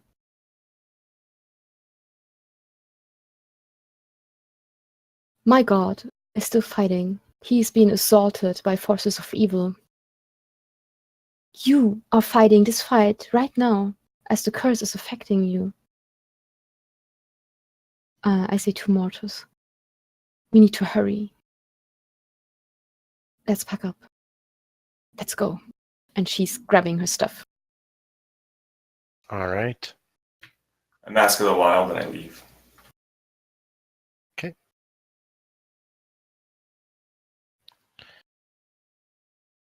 By about midday, together, all of you and Galindin, you have to come kind of out of the trees.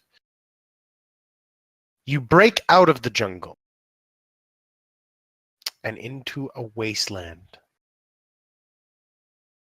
Before you, as far as the eye can see, is a volcanic plain.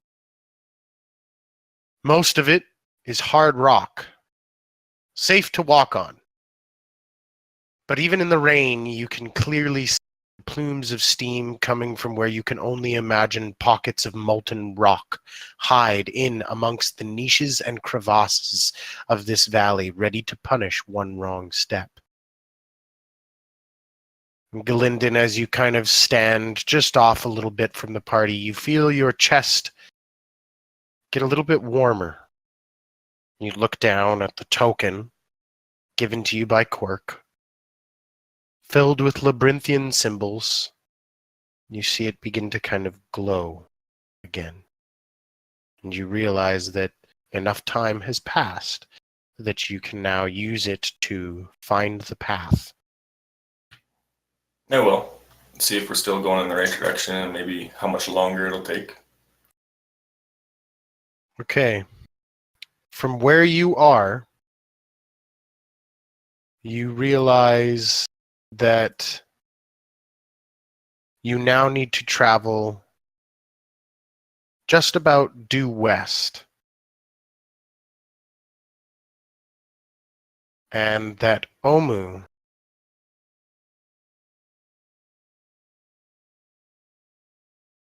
is closer than you thought, and is in fact only about 9 days away.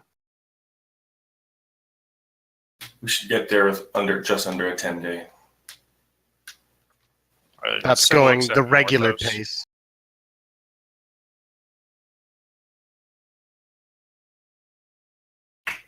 Do you all What want to if- travel faster? I Yes, think let's we make should. haste. Yes. Yes, we need to end this now. Selenia says with determination. She's like ready. Um, I imagine I'll Selenia in... craft. Sorry. Sorry. You druid craft, and it seems like it is going to rain all day. If it's heavy enough, I'll Mask of the Wild and try and be a step or two ahead of the group, so Okay. that if there's any sort of sinkholes, traps, anything like that, Right. I trigger them Galindin before they do. always taking point. Good. And as you begin to walk through the valley of Lost Arm, this wasteland, volcanic plain, We're going to take a break. Quick 10 to 15 minute break. Allow everybody to get some water, stretch, go get your snacks, go to the bathroom, everything else like that. Please stick around as we see the party get ever closer to the Forbidden City, Omu. All right, folks, we'll be back in a minute. Stick around.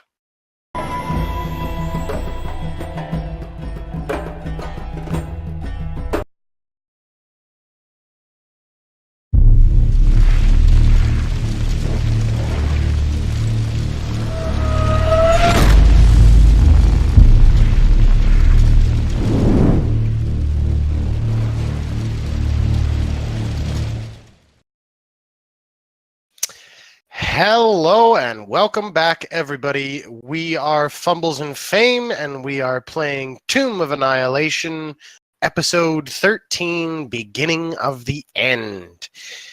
If you are just tuning in, you might be a little bit confused, but hopefully you can catch up with us as we rejoin our party in the Valley of Lost Honor, a volcanic wasteland that the party has just come across. And before it gets too serious, let's cheers for the Killer Jord, or the Killer Jord. I'm not sure how to pronounce it. Killer Jord. Praise Kellenvor. Cheers, cheers. Cheers, mate. I'm thinking right now of like the Dark Souls, praise the sun, but instead of praise the sun, praise Kalvor.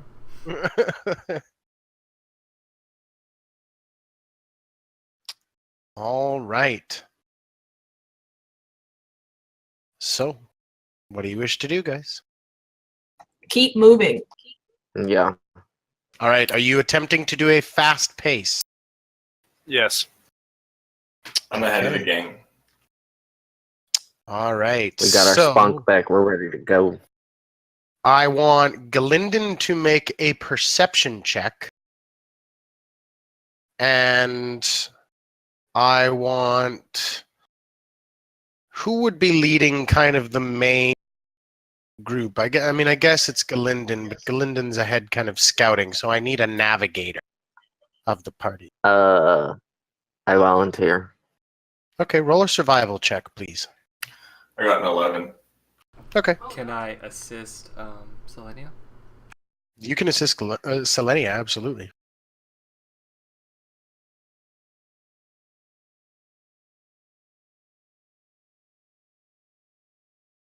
Natural 20. Hey! Well done. All right, that is 10 XP viewers. To all you viewers out there. Mhm. That was first natural 20 of the night as well, I believe. Ooh. And Selenia, you, without a doubt, it's like you are connected to this land and know that it's that way. And you guys immediately begin pushing. Now, did you guys say fast pace or normal pace? I believe you said fast pace, right? Fast. Fast pace. Okay. You guys very quickly begin to move through this wasteland. And not only do you do it quickly, but you do it efficiently. You do it being able to care for one another. You don't seem to even remotely get even a stubbed toe today. And you guys do pretty well keeping each other. Now, who's keeping watch tonight? Have Galinden and Ven switched, or are you guys still kind of taking watch together at the end of the night? I'm still trancing for the first 4 hours, and then Okay. away Then for we're the still last. taking watch together. Okay. And who's taking the first 2 watches then? I'll do first. I'll do second. Okay. Okay. Selenia, roll a perception check.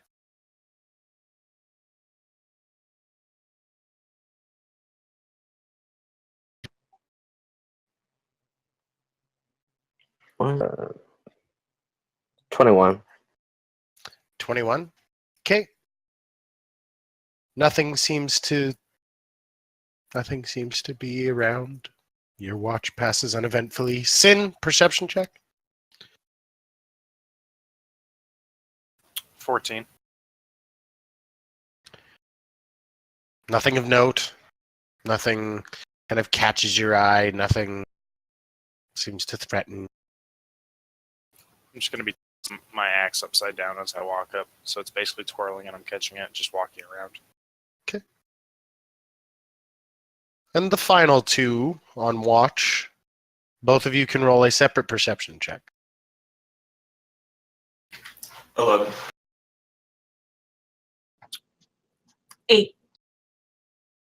Okay. At this point in the evening, a heavy rain has begun to set in, and it kind of obscures your guys' vision, and you kind of don't necessarily see anything coming out of the darkness, and you all kind of relax. And because you will be this way, you will not notice as all of a sudden coming out of the rain is a 15-foot cone of fire at Ven and a 15-foot cone of hot scalding steam at Galinden. So I need you both to make dexterity saving throws, please.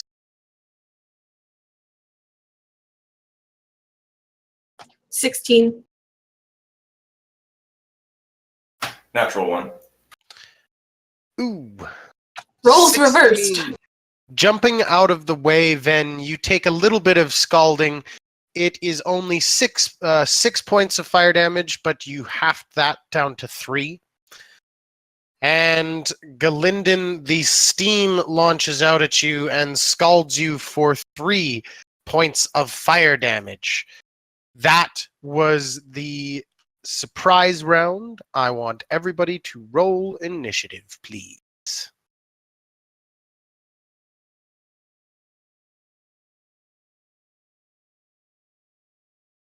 All right, starting with Ven, what do we got? 15. Morthos, 15. 15 again? Yep. We always do that. Sin? 3. Wow. Runa, Guess what? natural 20. Yes. Nice. So 10 XP for the viewers. I believe so. There you go. All right. And so what does that make your initiative? Natural 20? Because you think you're a 0 dex? Yes. All That's right. still a natural 20. Still a 20. Never changes. And Galinden?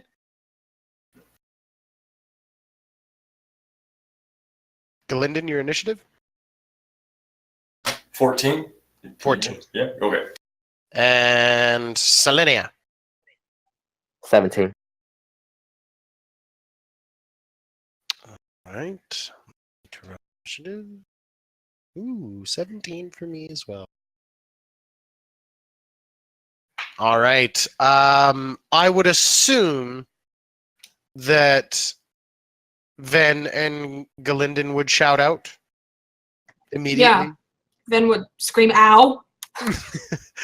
So Runa, you awaken prone, eyes snapping open as sounds of alarm are around. I will use half my movement to jump on my feet. Then Okay. I grab my shield that is at the entrance of the tent. I don't waste time to put on the breastplate. Okay. And I will storm out with my holy symbol clutched. And I'm also going to cast, let me see. I'm going to cast, I think I'm going to be extra careful. I think I'm going to cast Sanctuary on myself to survey the scene and see what's going on here and make it harder for any attacker to actually attack me. Let me check that. Sanctuary. Yes, it's a bonus action. So I'm going to cast Sanctuary and I'm going to go over to Ven, or can I see Ven? Oh yeah. And I will place my hand on her. She's pretty hurt, right? From the fire. It was 3 damage. Oh, okay. You're scorched, but not too badly. Maybe I hold the healing. How bad does Galinden look? Same amount. Same amount? Okay, so do I see what attacked them? Can I do with my eagle eyes? Roll a perception check there, Eagle Eye Cleric. Mm-hmm. Oh, that's 17. 17. Okay, scanning around, you see what both Galinden and Ven seem to have missed. And you see that there are these strange, almost amorphous, androgynous creatures. Very, very thin, almost emaciated, tiny little things with these long hooked noses and long ears, and also with these like ratty wings that seem to carry them. Some seem to be made up of molten lava. Some seem to be made up of the steam itself. Oh, okay.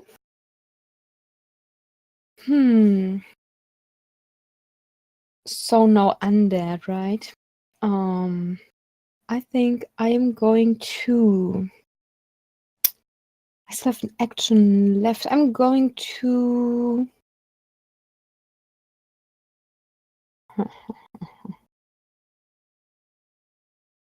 I think I'm going to cast. I think I'm just going to cast Beacon of Hope because that's one of the few things I can do that will not break the sanctuary and will help me heal the others in case they blast more. So yeah, I'll do that. Okay, And perfect. end my turn. So a radiating beacon aura surrounds all of you. You now have advantage on, I believe it's wisdom saving throws, death saving throws, and you gain the maximum number of hit points possible from healing. Exactly. Yeah. All right, perfect. Selenia, you are up. I use some of my movement to get up. Okay, Grab my you've used spear half. and shield. Can I see these creatures? Roll a perception check. Okay. This will count as free actions for all of you to kind of see who these creatures are, apart from Ven and Galinden. 18. 18. Okay, you two do see what Runa and Galinden and Ven have all been seeing. They seem to be kind of taking more of a corporeal form and kind of close enough now that the heavy rain that had kind of surrounded your camp is not overly doing much to obscure your vision of them. So you can see that there are 6 of these kind of lava creatures and 6 of the kind of steam creatures. So 12 creatures each total, I mean? Mm-hmm.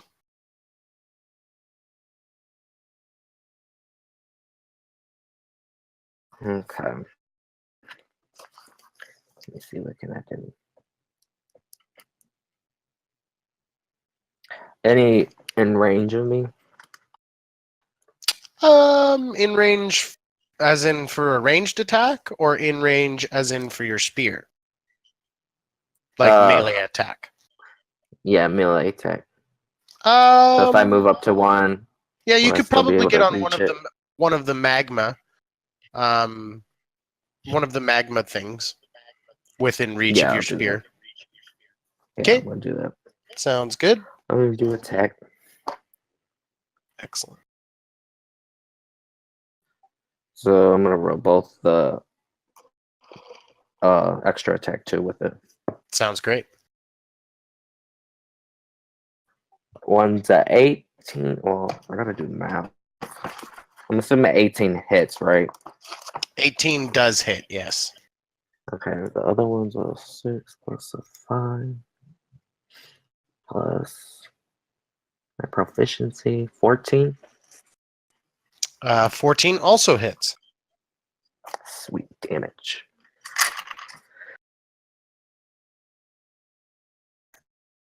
I rolled 2 1s, so that's 4 for each. 4 points of Okay. damage for each. 8 total points of Yeah. damage. Yep. All right. That does seem to carve quite a hit into this creature. It doesn't do very good. As it will now go, and 3 of them are going to surround you, Selenia, and all 3 are going to unleash their fire breath on you. So I need you to roll 3 dexterity saving throws.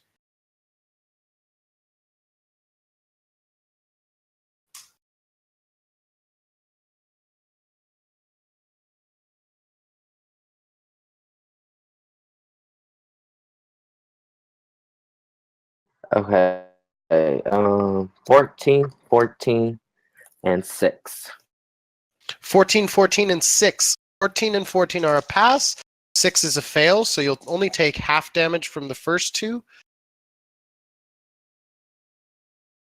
So 6 in total from the first 2. That's everything added up, and then half. And then the full damage on the last one is 8 fire damage. Then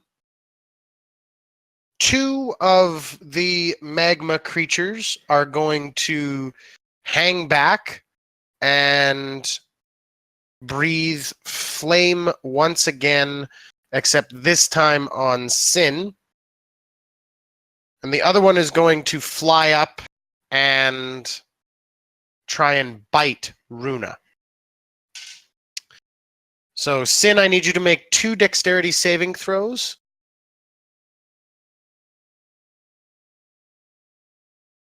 And wisdom saving throw if you try to attack me. That's Yes. 22 or 21 and 19. 21 and 19. Okay, you roll out of the way of this flame. You do kind of still get a little bit singed by it, and you will take 7 points of fire damage. Okay.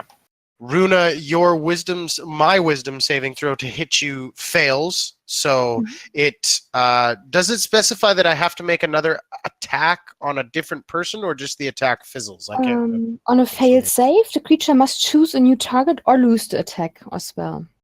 Okay. Actually, they can have enough movement to choose a new target, so he is going to instead turn his claws, because he does not have fire breath, on Morthos. Morthos, you face down 12, hitting 12 AC, which I believe does not hit you. Yep, So you kind of doesn't hit. nimbly roll out of the way. Galinden, 3 more bouts of steam come from these creatures nearby. I need you to make 3 dexterity saving throws, please.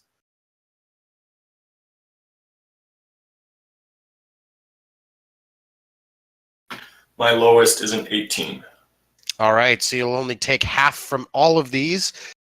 Wow, okay. That makes easy math for me. You are going to take 9 total points of damage. Okay, thank you. That's halved and everything else. Then the other 3 are going to come in and are just going to try and claw you. Apparently, you are the only one on their kind of side. That's a 12, an 18, and a 5. 18 hits. All right, you are going to take 1 slashing damage and 1 fire damage. Got it, thank you.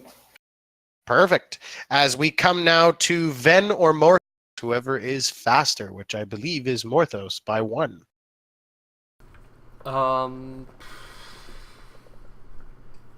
Is Glendon? How close is Glendon to Morthos? I'd say maybe 20 feet. Morthos is gonna run over and cast. Let's see, elemental weapon on his bow again. And it's going to be cold Okay. as well. Cold. Okay. So yet again, all of a sudden, you kind of use half your movement. You get up to Galinden, and Galinden, you see Morthos kind of grab your bow, and frost begins to grow along the blue leaf wood bow. Yeah. And just so you know, Glendon, it's +1 to attack and 1d4 extra cold damage. Awesome. Thank you. Cool. Very cool. And is that your action, Morthos? Yeah, that's the action. I don't think I can do anything else. I don't have anything for bonus action, so that's the end of my turn. All right. Perfect. Ven, you're up. I am. So there's a lot of them on Galinden right now. There are, probably about 6. Okay. I'm going to cast Haste on Glendon, and then I'm going to summon my Shadow Blade. Does this allow me to make an attack when I summon it, or do I have to wait till my next turn? It doesn't say you attack as a summon. Okay. Shadow Blade. Yeah. It just says the sword lasts. No attack with this. So. Yeah. Yeah, it's the summoning, and then everything else. Okay, after then that. like I said, I'll just summon it and cast Haste on Glennon. Okay.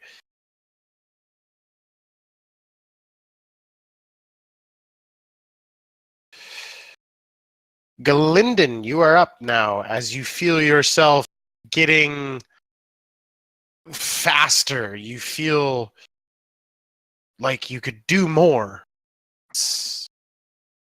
All right. Just so you know, Haste allows you to disengage. It gives you an extra action which you can use to disengage if you want. Right. So I will use the hasted action to disengage.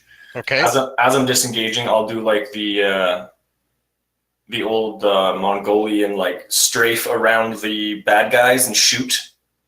Like I'll be running around in a circle around the bad guys. Yeah. So I have an attack, an extra attack. So I will roll for those other. Yeah, I'll just hit one of the 6 that were around me first. Okay. With a 20 unnatural on the first one. 20 hits. And 22. Hits.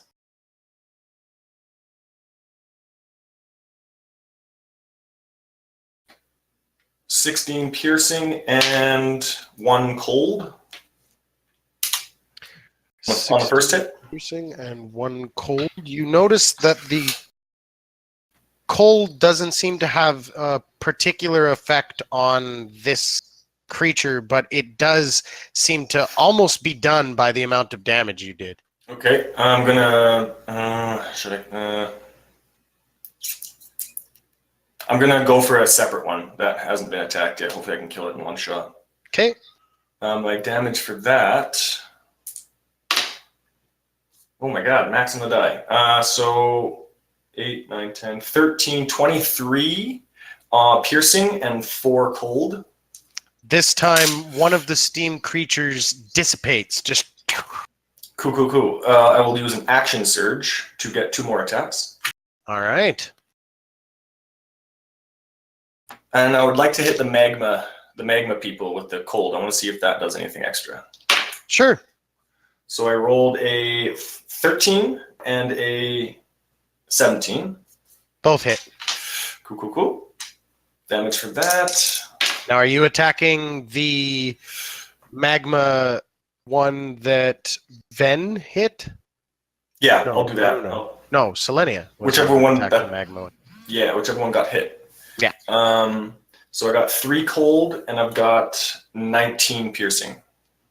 All right. This time you watch as the cold seems to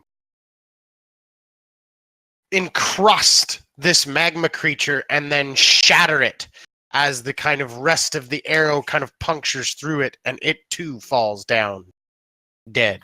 Cool. My last shot that hit, you said the damage is 10, 22 piercing and 2 cold. On one of the magma ones? Yeah. Dead. Sickness. Then that's my turn.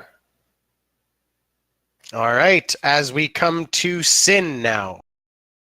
And Is Sin, the, just so you know, thanks to Boondock Jock, you will have advantage. On Thank you, Boondock. Your... Is the one that sins Sin still alive? Yeah. All right, Sin's gonna go after that one. Okay.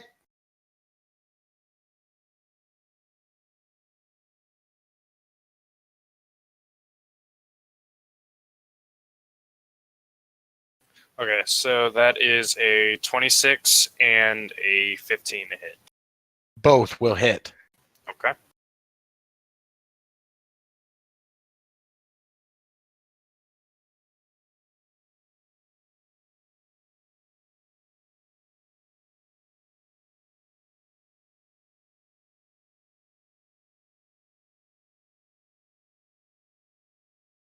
That is 25 points of damage. And it falls.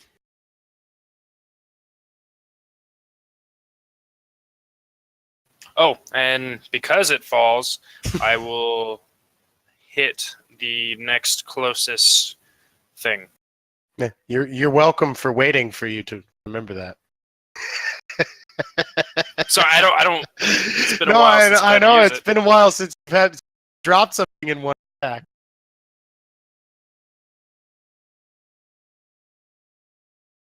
With an 11. An 11 actually hits. Cool.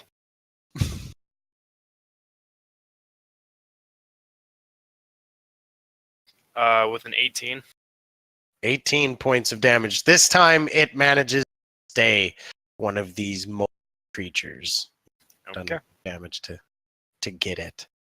All right. As we come back to the top of the round, Runa, and you also have an advantage from... I can't remember who it's from, but you're the mod, so you know. I have advantage from the killer draw to keep Yay! the fate strong. But I am going to not use. I'm not using advantage right now because I'm going to use mass healing word to heal up the party. All right. 'cause They I'm will not gain going maximum to number of healing from your Beacon Yeah. of Hope. due to the beacon of hope exactly, and I'm going to heal them for. Let me check. I think it's 2 dice, die 4, right? Yeah, no, it's only 1. But better than nothing. So 9 points, 9 hit. No, max. Yeah, 9 hit points. Never mind. Why am I 9 even hit rolling? points for everybody. It's a bonus action, and who looks hurt the most? I think Galinan got hurt pretty badly, right? Last round. With that healing word, Rounding. I'm pretty good. You okay? Okay. Yeah, I'm good. How do the others look? Okay, right. Very They're well then. I pretty will okay, stand my don't think. ground and keep on praying. All right, perfect.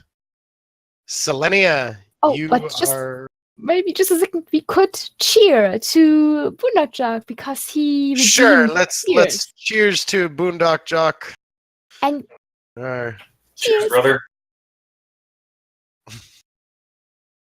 And Cation did redeem Dungeon Master advantage because I quote, "Let's get some evil up in this place going."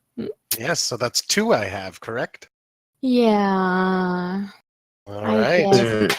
Selenia, you're up first. How many are still on me? Let's say maybe 1 or 2 2. within your movement.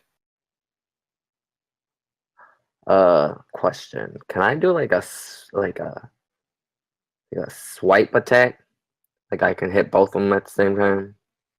With And your still- spear? Yeah, like a swing attack. Make an attack roll.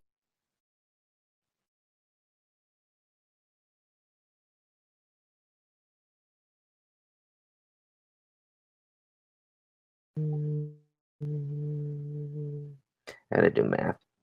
14. 14. All right, roll me some damage.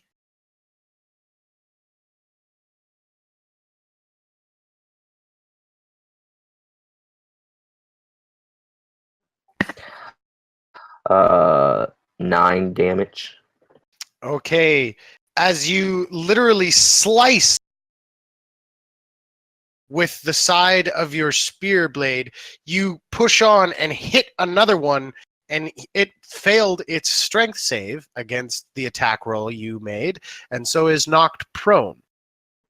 So can I do my extra attack on that one? Yes, and you will have advantage thanks to it being prone. Well done. Sweet. Nice job.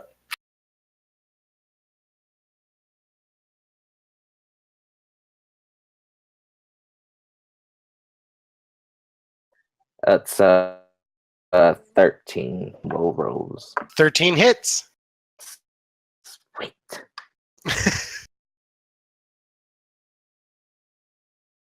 6 damage. 6 damage. It is still very much alive, but has taken some damage. As we come to... You have 3 advantages now. Ooh. I quote, because Tahina gave such a face.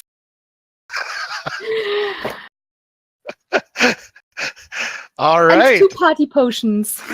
So, 3 advantages for me, and to use all 3 of those to go and attack Galindin with my 3 steam creatures. Can The they other get, 2... Can they get to me? Because I'm quite far away from. Because I have 70 feet of movement, so I would have been shit. far away and then going around in a circle. So if they can move that far, then I'll take it. But They cannot. So I shall instead sorry, move guys. in and attack.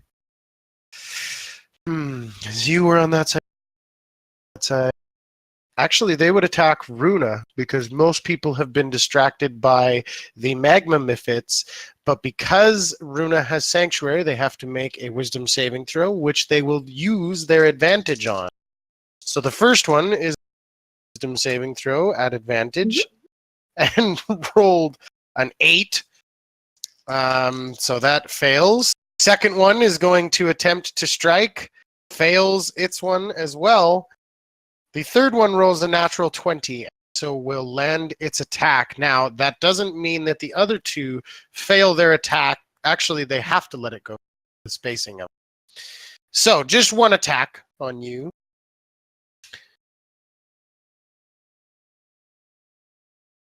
Damage. The attack, because they just did the saving throw, regular, 11 on the claws to hit you. 11 does exactly hit my armor class at the moment with just the shield. All right. That is going to be 4 points of slashing damage, 2 points of fire damage from these steam creatures. The other 2 steam creatures move back and see if they get their breath back, which they don't.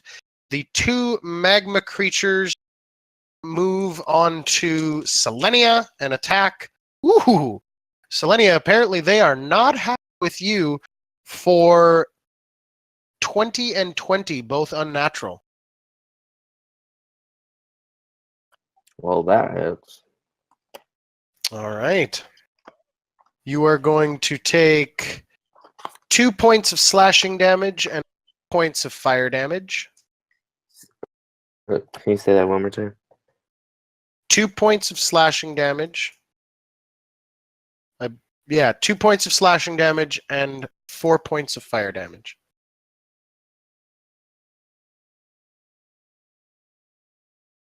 And then for the other creature, you are taking 2 points of slashing damage, 3 points of fire damage.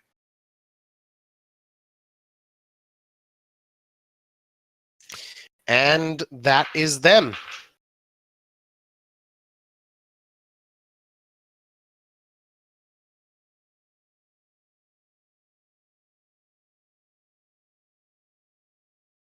All right. Morthos, you're up. Alrighty. So it's just the steam creatures around me, right? Since I went to Glendon side? Yes. Okay. I guess I'll just go to the closest one. Closest to attack. Nah, I'll just do both attacks on the same one. Okay. That's a 22 on the first hit and an 18 on the second hit. Both hit.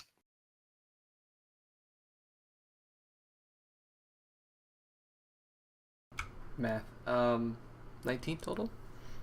19 total damage. It does not go down, but is barely holding fort. Alright, that's the end of my turn. Perfect. Then you're up. How many were left? There are 2 lava creatures and 5 steam creatures. Okay, I'm going to twin a chaos bolt and try and hit one of each.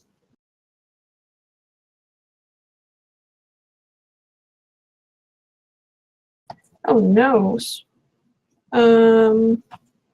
11 and 14.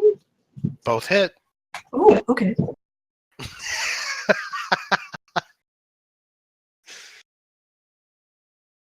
Oh, yay! One jumps finally. Ooh, okay. So Okay. describe for the viewer as to what you mean. Okay, so one orb of pure black poison that just looks like tar slams into one of them and then immediately takes off into another one and hits that one too. And I gotta roll damage for that one again. So one is the one that is hit with the poison. It's gonna take 12, 14 poison damage, and then the other one is gonna take 4, 2, it's gonna take 10 force damage. All right. Unfortunately, neither one of them die, but they definitely take a beating. And then the one that gets hit again is going to take 2, 3, 9 poison damage. And that one falls. And that's my turn. All right. So we come now to Galinden again. You are Okay. hasted. Yeah. So, are there any around Ven currently? Or is she away from There's kind of the one around-ish then. Right. And then there's some that are around Morthos right now? Yeah. Oh yeah. Okay, I'll shoot ones that are at Morthos. Okay, those so are I the have steam 3 ones. attacks. First one's an 8 to hit. 8 misses. An 8 as well to hit for the second one.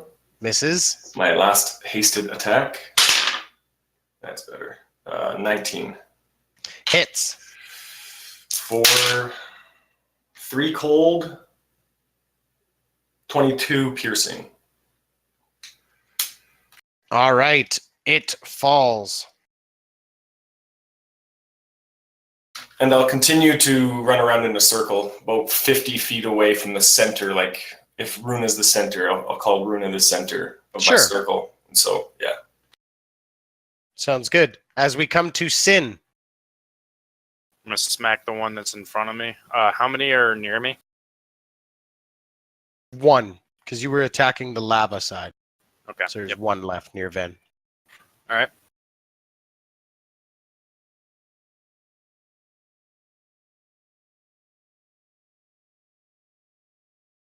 Uh, 12 and a 13. Both hit.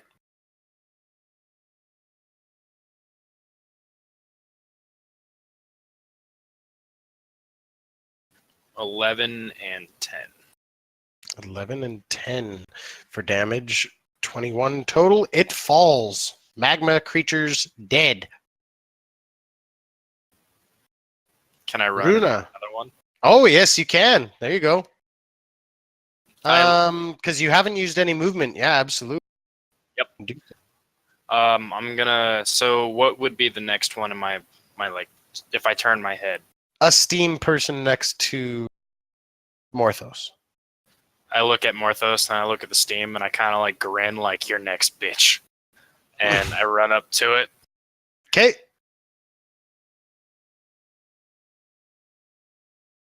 And hit it with a 12. 12 hits.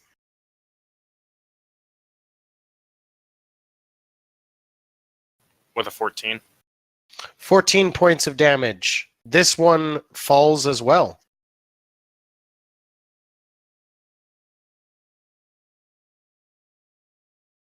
All right. Can I chain it?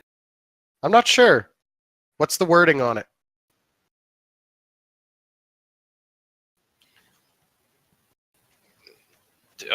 Crit or a hit to 0 allows another attack. It doesn't really say anything more than that I wrote down because it didn't say it. Yeah, I don't think it's one that procs once per turn. I think you can do it until you All right. can't. Chain it, All my right. friend.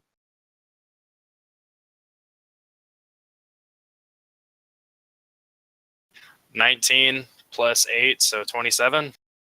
Hits. All right. With a 8. 8 points of damage. This one stays up. But you just carved your way through at least 2 of them. Awesome. Well done. Now, Runa, you are up. Okay. So remind me, how many of those creatures that There are attack only me 3 are? steam creatures left. Those are the ones around me, right? That attack Yes. me? Or okay. I am going to use my action to disengage and duck out of the circle basically and fall back towards my other party members, maybe towards Sinor or so he can just Uh-huh. kill them then next turn.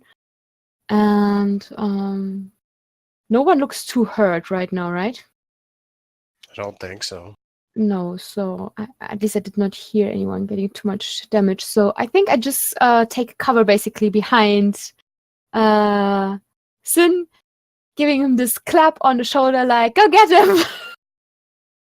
And holding up still focusing on the beacon of hope and the sanctuary.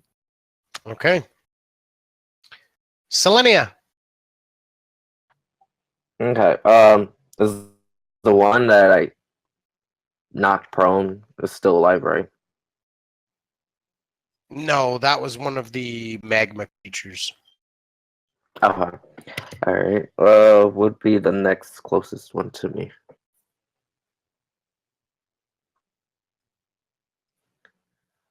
You can move up on one of the steam next to Runa. Next to Runa. All right. She's gonna run up to that one. She's gonna like put all the force into the spear, like a jump type stab, and I'm gonna use first my spells.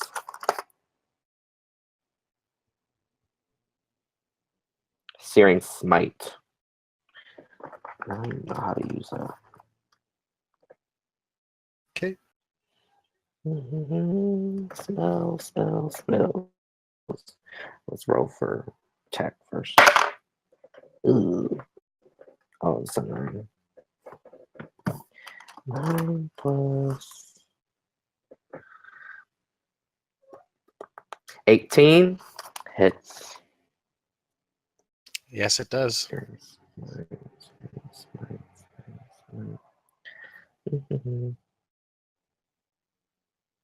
Oh, can I use this right now? It says next time you hit a creature, Searing Yep. Smite. Okay. So what do I do? What kind of damage does it take? Oh, 1d6 fire damage.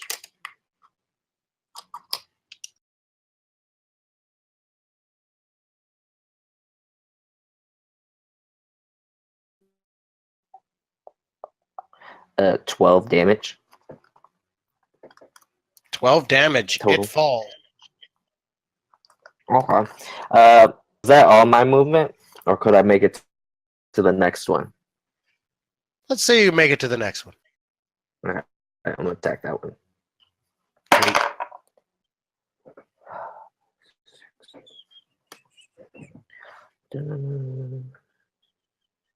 20, no, 25. 25 to hit. Hits. That spell lasts for a minute, so I can do another for Yes, you fire can, because you were damage. concentrating on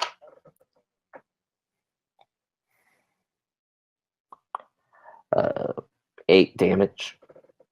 8 points of damage. This one stays up, but there are only 2 steam creatures left, and they are going to attack Runa, both, which your sanctuary...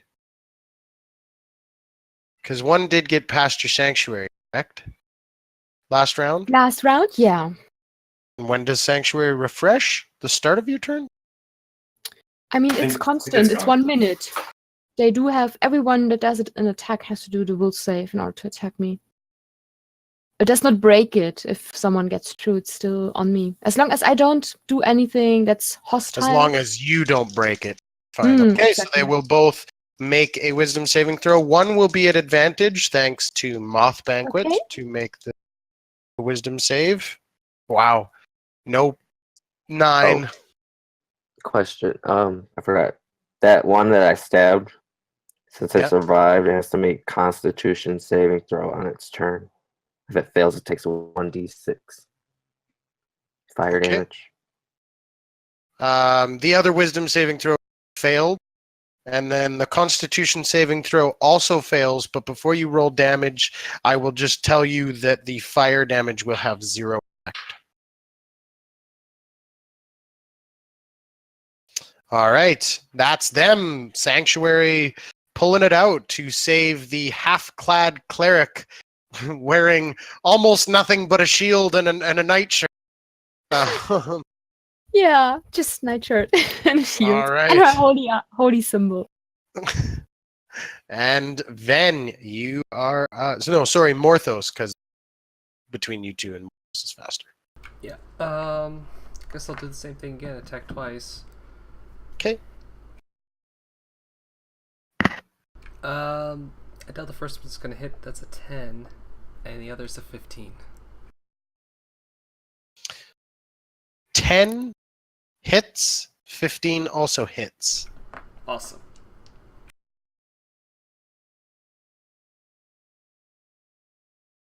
Uh, 25 total. Dead. Woo! I did something. Leaving one left alive. Galinden, I'm not going to make you roll. You managed to kill these creatures.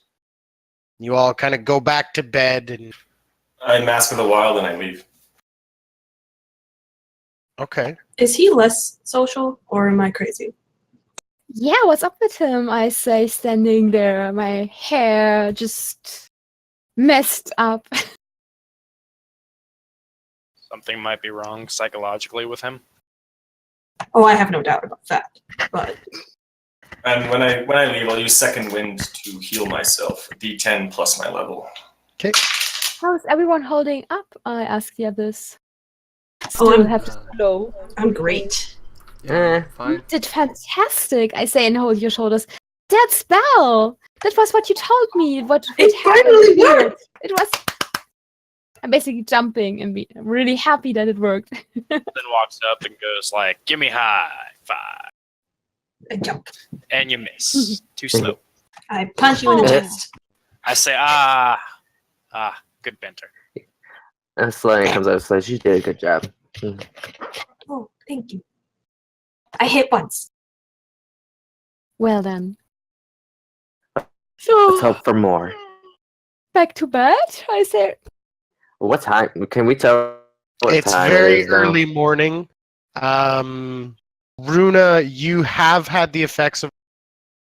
Like, you had that before the combat. So you'd have to kind of have a long rest to get those effects back.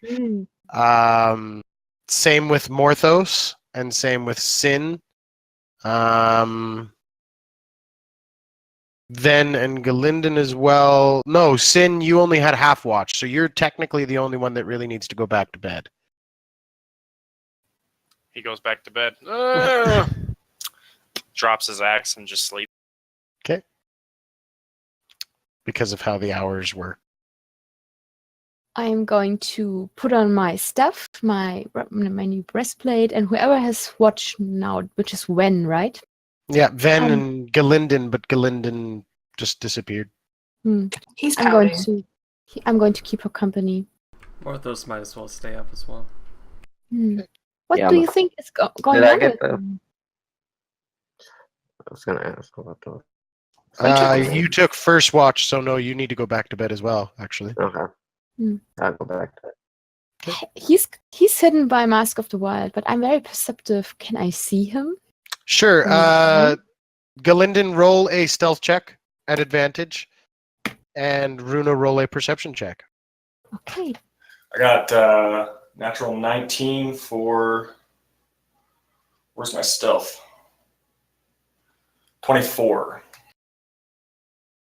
And I rolled a 15 with my perception. That means it's 8, 23. So I don't see him. Oh, he just dives out of the way, into a certain crevasse in the volcanic plain, and Galinden, you kind of keep low and kind of work your way through the labyrinthian kind of niches and small little caves.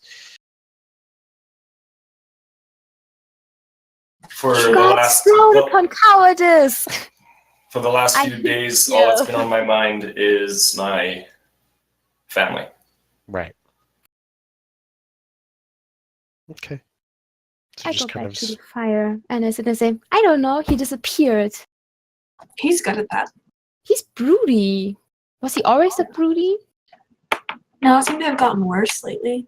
What happened when you were alone with him before we met up with you? Well, we met Cork and she sang a song and he was annoying. That was about it. She sang a song. What did she No, sing? never mind. She didn't sing a song. No song. She sang us a song as well. Sin pokes his say head out and says, anything "You're not the only like one he sung a song to. Okay, good night." Yeah. Cork liked to sing. Oh yes. I didn't hear it Interesting very well. choices. I shoved my head underwater. I wonder why that is. I say, and look very closely at my friend Wen. It was an offensive song. So you don't like our broody ranger? He wants to kill me half the time, so no. Sometimes that's the start of the best romances. Start of a an abusive romance, more like. Sin's gonna be humming the song that Quark sung In your until he sleep? falls asleep. As he- Until he falls asleep. Throw a rock at him. I said, "Hey, that's mean. Don't do that." I hum it louder. Hey, you could that? So you were in the same tent? So you are in the same tent? That's a I good just filed question. it away. Useful information. I forgot we hit tens. After about half an hour or so, Galinden comes back, and he just kind of throws these small little salamanders, kind of all impaled on one arrow. Sin snores loudly. Selenia, you're asleep. But the rest of you are there. So for the last few days, since you lost connection and we had that conversation, Runa, you said something to me that hit me to the core. My wife and I were soulmates, not in the poetic sense. And What does that mean, soulmates, if not poetic? That we Like, were you're connected really your since. soul? Yeah, we were connected. And when did she die? I asked, getting pale. Before all this. Years ago. I know that's not a consolation, but at least you know that her soul is safe. When I said I know how it felt, I do. And I'm not getting her back like you got your God back.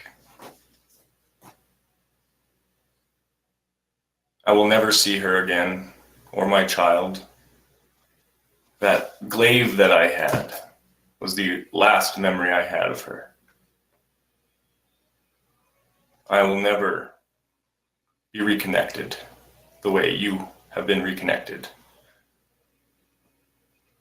If we break this curse, and you, in many years, an old and wizened elf, follow her, why should your soul not rejoin with hers if you are soulmates?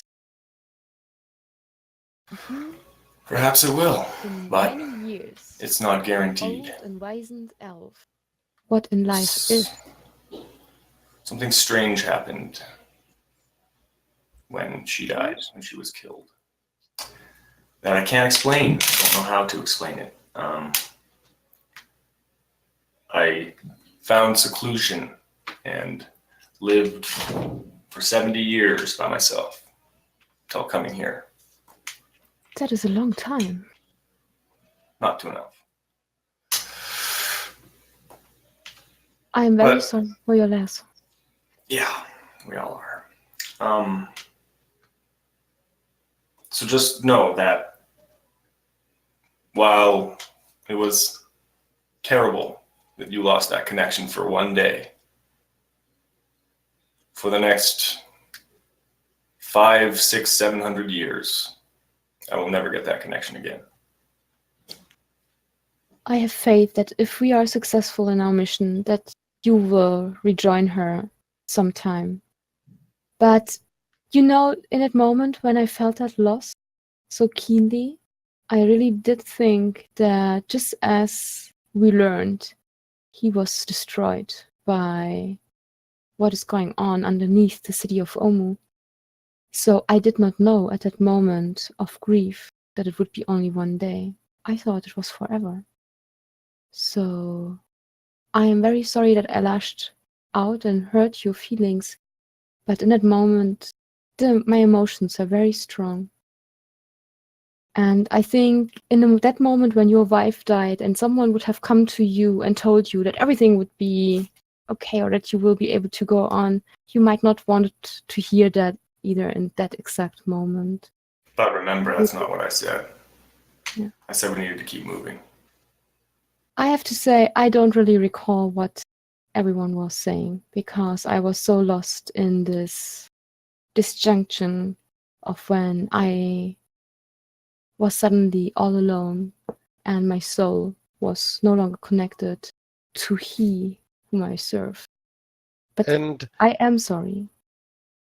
as you guys kind of say this, Nate, Galinden in the back of his head,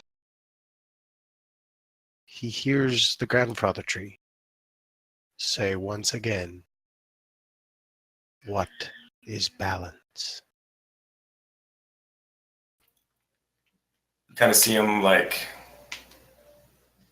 kind of hear, you can see him hear something in the back of his head. I don't know if that's a thing, but when you're talking to yourself in the back of your head and you can kind of like just kind of space out, that's kind of what you see Galinden go through. Are you okay? Yeah, I think I'll be okay.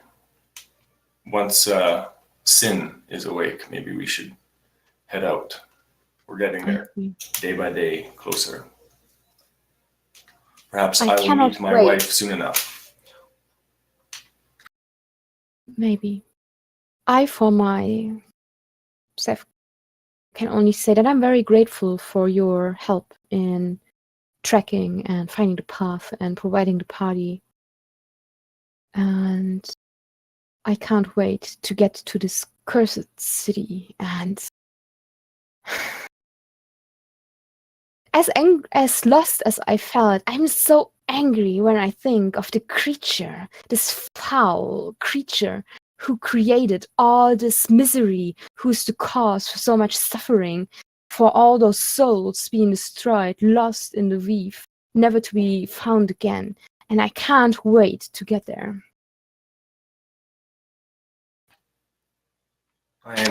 I know I can count on you in this, because you want to restore balance, and I know that you are fierce in a fight. And I'm glad that you are with us to quell this evil. You're welcome. I will scout ahead while Sin sleeps. Thank Are you. Sin and Selenia in the same tent?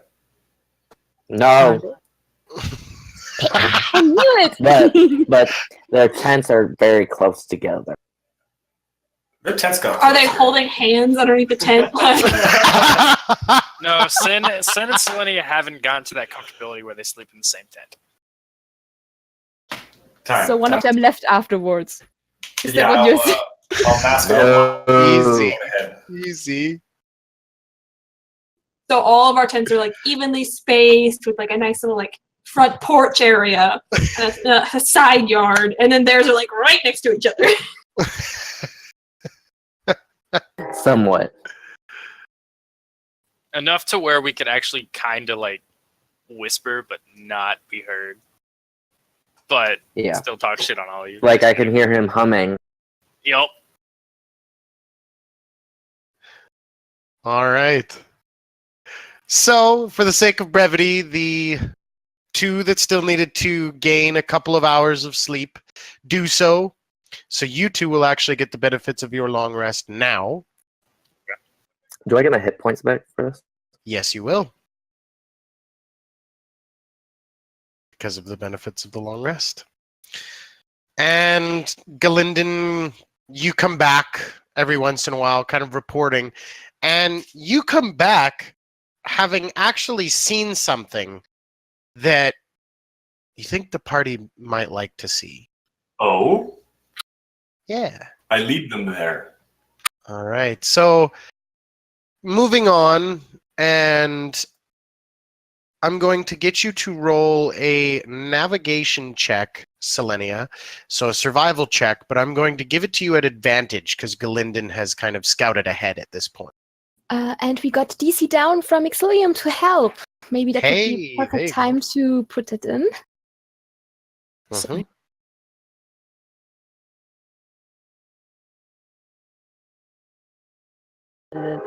Dirty 20. Dirty 20. Okay, so very quickly you guys begin picking your way along.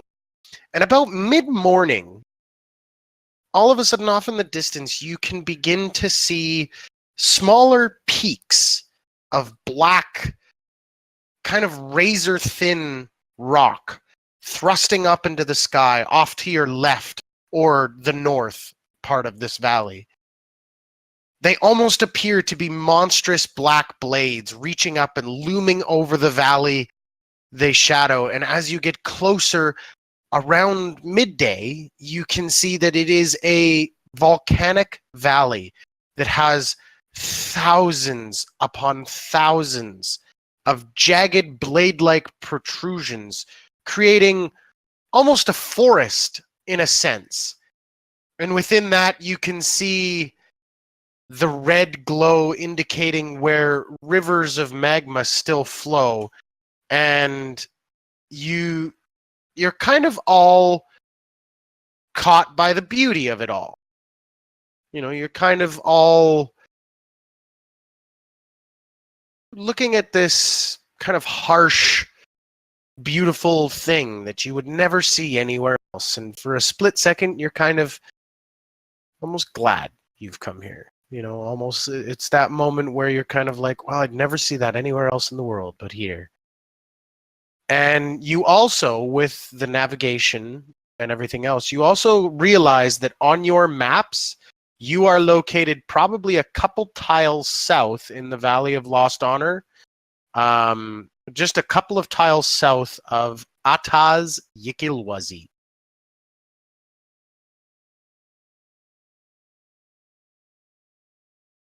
So you are getting very close, and I will allow you to take a fast pace if you wish. And as you begin pushing the rest of the day, the clouds all roll back, and this place becomes hell on earth very quickly as the hot, hot sun begins to beat down on all of you. It is probably upwards of 45 degrees Celsius. Holy moly. It is just swelteringly hot. Have I said child is hot?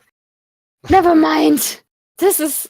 I feel like we're in Bator or something, I say, and try to fan myself. How's Morthos then? Morthos is fine. I mean, if anything, this is kind of your ideal temperature. Must be nice. I look at you with this. Yeah, Morthos does not sweat.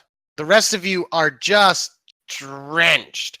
You look like you've gone for a swim, but Morthos is he's just got that just right amount of gleam on his skin, you know, where he just looks so good at the moment.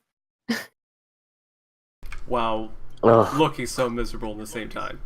Yes, while looking like he is dying. You did take a point off your max. Yeah, it's been 6 days, right? What are you at now? Not good. Half dead. Half dead? We talking half dead? Soon, in a few days, it'll be half dead. All right. Interesting. To like kind of make Sin forget that it's fucking hot, he asks Selenia how she's doing, like about the stuff that happened in the cave.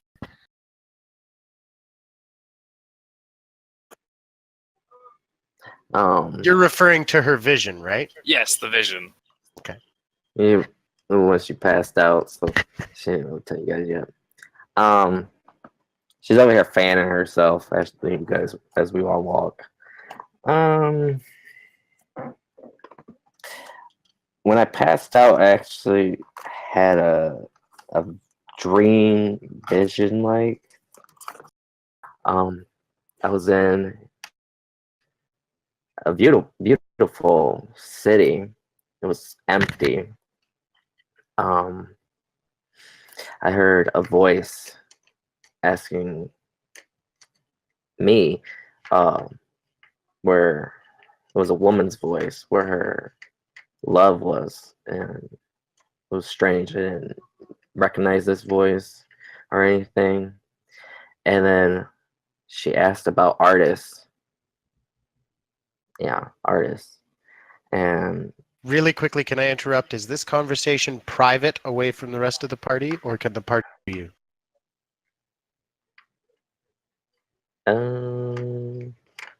well, would since assume Sin it's just asked, I would say it's just Sin. Okay. Where was I at?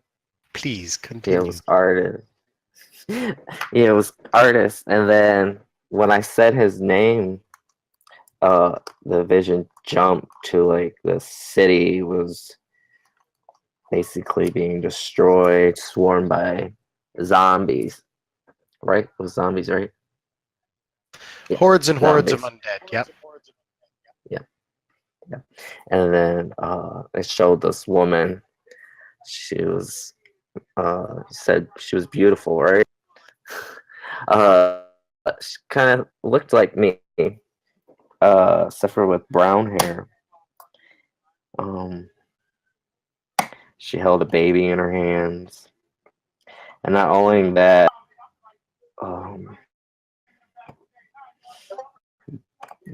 Ray Burton was there, my mentor, and he asked her to give up the baby, and that she's a key to something, and it turned out the baby's me in this vision.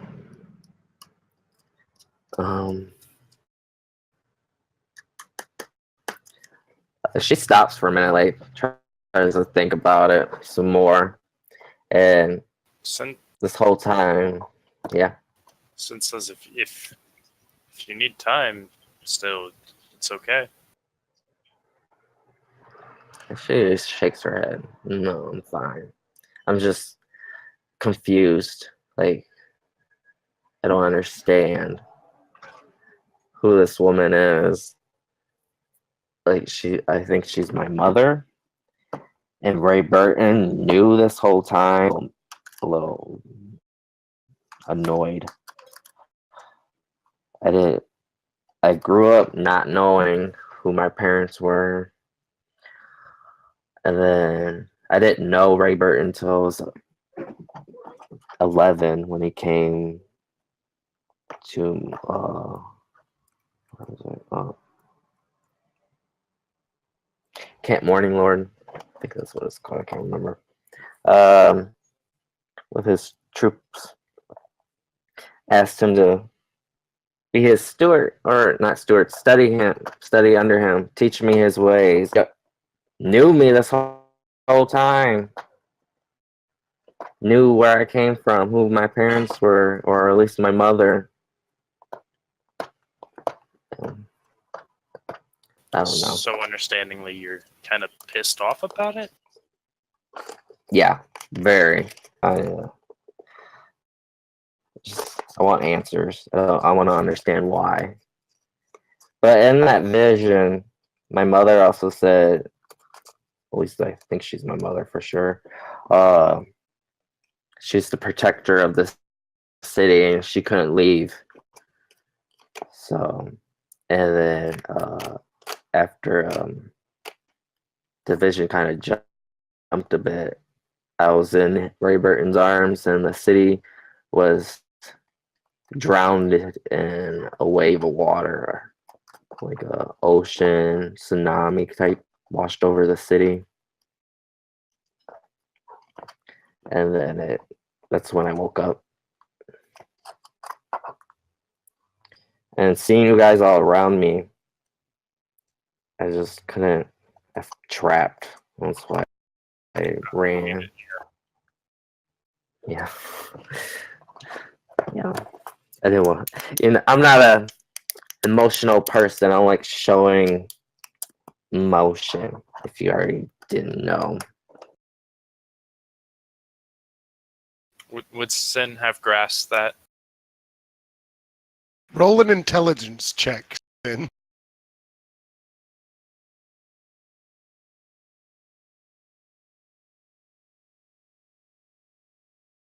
So 13. I mean, it's not a hard concept to grasp when someone is being a bit more gruff. For you, Sin, I would almost say that part of that is the reason why you might have a little bit of affection. Kind of the whole Drax thing, everybody was dancing except her kind of thing. And that's what kind of appealed to you a little bit, is that, there is this kind of closed off nature, almost like you, because you have been, apart from these people you've known, you've never shared your story with anyone else. So you kind of have that bond with Selenia. So it's fairly easy for you to pick up on. Sid says yes. I've come together, and I myself share the same feeling of that, and I definitely agree. So, but with everything that you've been able to think of, so you're feeling better now. You feel a little bit more content, a little bit more in mind. Yeah. And how does your Yeah. Go ahead. No, go ahead. What were you going to say? When I lost connection with a monitor, it just drained me a lot. I just felt very weak. But now I'm ready, reconnected. I'm ready to kick some ass. Hell yeah. Ready find this damn soulmonger and get out of this damn jungle. This wasteland, even though it's somewhat beautiful at the same time. Yeah, I'm tired of this heat.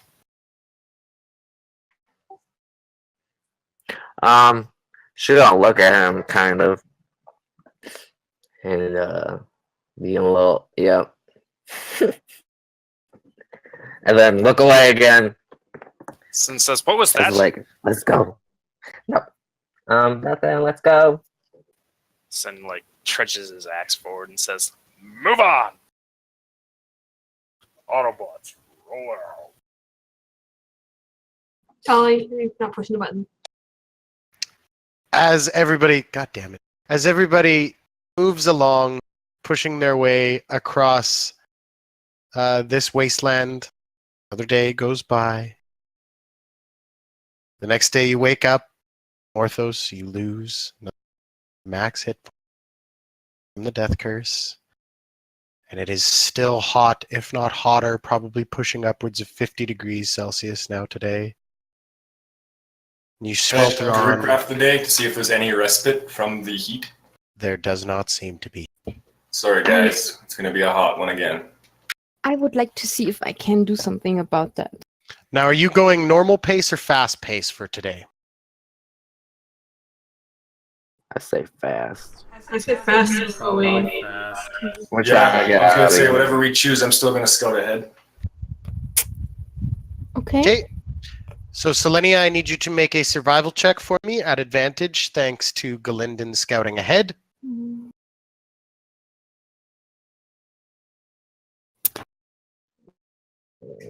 That is a 13. 13.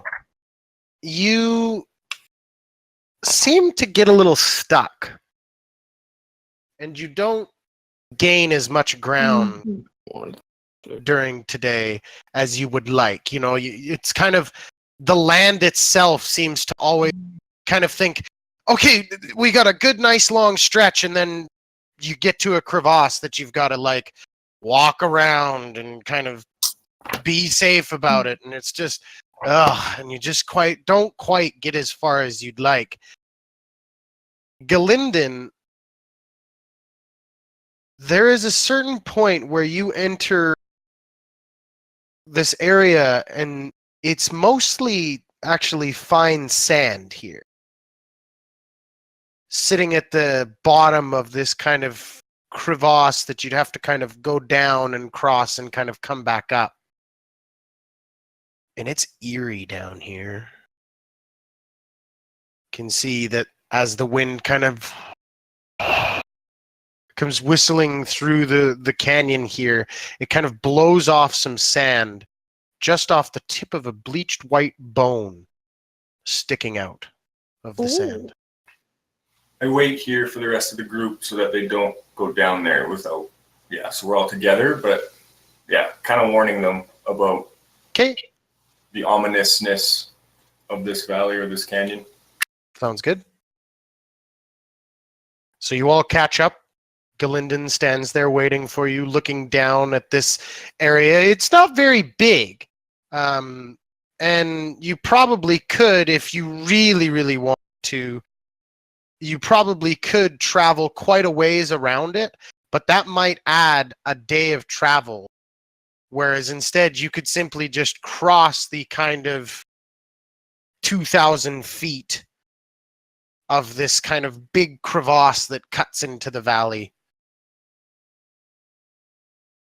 filled with fine sand. Does this look natural to you? I asked the others. Can I do a nature check? Sure. Can I too, since she asked? Sure. And I would like to do detect magic, I think. If you have the time. Okay. Well, you got nothing but time, really. I mean, if I have time for 10-minute ritual, then I would not have a spell slot. Yeah, I would imagine that the party is okay. Right, guys? Waiting for 10 minutes for you to use it as a ritual? Is it okay? Yeah, if that makes it safer to cross, yeah. Yeah, I would I got like a to sorry, yeah, dirty find 20 on out. that. Okay, dirty 20. I heard. Selenia, what'd you get for your nature check? A 5. A 5. And Runa, what'd you get for? Oh, no, so detect magic. So you launched Mhm. detect magic out. Is it 30-foot, I think, radius to see if And- something is magical. And I will hold concentration for the next. Wow, it is. Oh.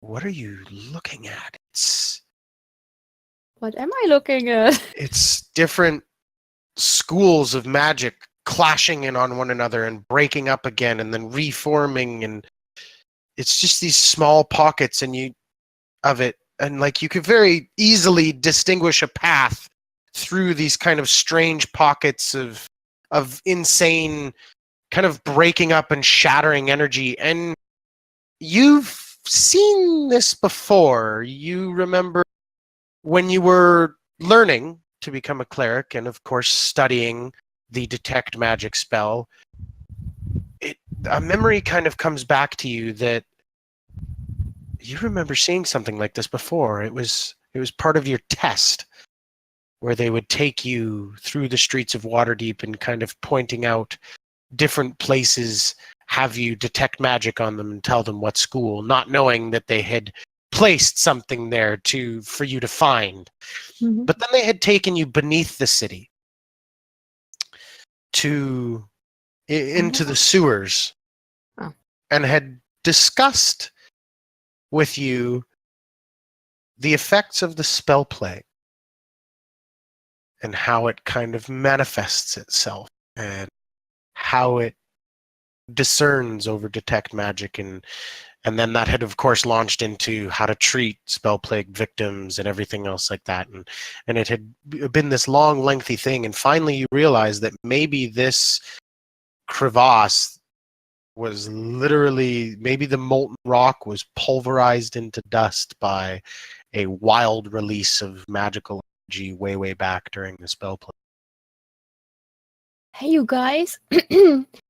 This is a real light show going on down there in this crevasse. There is so much magic. And I think from what I see here, this might be a result of the spell plague. This Maybe that's why I see the bone. Yeah, this dust once was stone. But there is. You said I could see a way between the magic, right? Between the fields. Could I lead the others through on a safe path, so we would not have to touch that magic pockets? Sure. So while your detect magic is still going and you are looking very intently, I am going to get you to roll a perception check as well, please. All right then. And can I just say that that day when the reconnection was, I did summon Corbin back. I had not specified it, but I did call him back. Oh, that's good. I rolled a 19, so with my perception of 8, it's 27. 27. Mm-hmm. Okay, for a split second, you see kind of this black chitinous armor kind of sticking out of the ground. And then it kind of seems to dig itself back in. Ooh. Directly in the pathway of where you guys are going. As if waiting for you. You guys prepare for an ambush. Some form of creature is just dug down in our path. Something with chitinous armor or back. Maybe some form of insect or something. Your detect magic is still going, right? Yeah. Yeah. Does the creature look magical? Does it? Okay. I mean, I could try to scare it away with a warning shot or something. Maybe just a chill touch to chase it off or something. I look at the others questioningly. Yeah. Yeah? Or go in there and shoot an arrow. I will reach out my shield, basically, and from the crest of the Church of Kalimvora, the skeletal hand moves out of the shield and towards. All right. The I'm going to have you roll this at disadvantage because it's a I would- ranged spell attack, right? Yeah, it is. Can I use Killer Droid's advantage and just even it out? Yes, you can use Killer Droid's advantage and even it Then out. I will that. And I rolled 21 to hit. A 21 to hit Mhm. absolutely hits. Yay! Thank you, Killer Droid.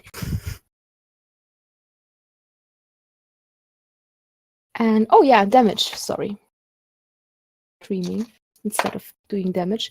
5 points of necrotic damage. Wait a second. We are level 6 now, right? Yep. Mhm. So I'll do 2d8. So yeah, 6 points of necrotic damage.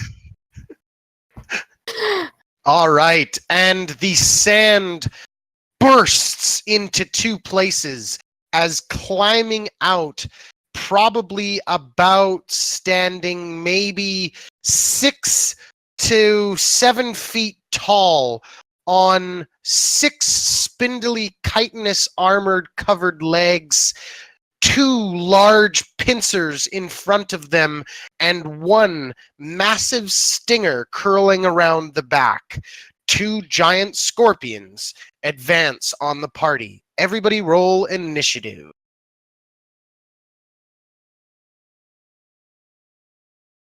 Dirty 20 for Morthos. All right, sure. Let's start with Morthos. Going to Ven now. 18. Sin. Dirty 20. It's always at least one of you guys tied. Runa. I rolled a 1. Wow, Runa. The complete Yeah. opposite spectrum in initiative. Galinden. I got a 9. 9999. And Selenia. 18. It's 2 of you tied now. Let's see when the scorpions go. Ooh, rolled a natural 20 on their initiative. So they are going 21, actually.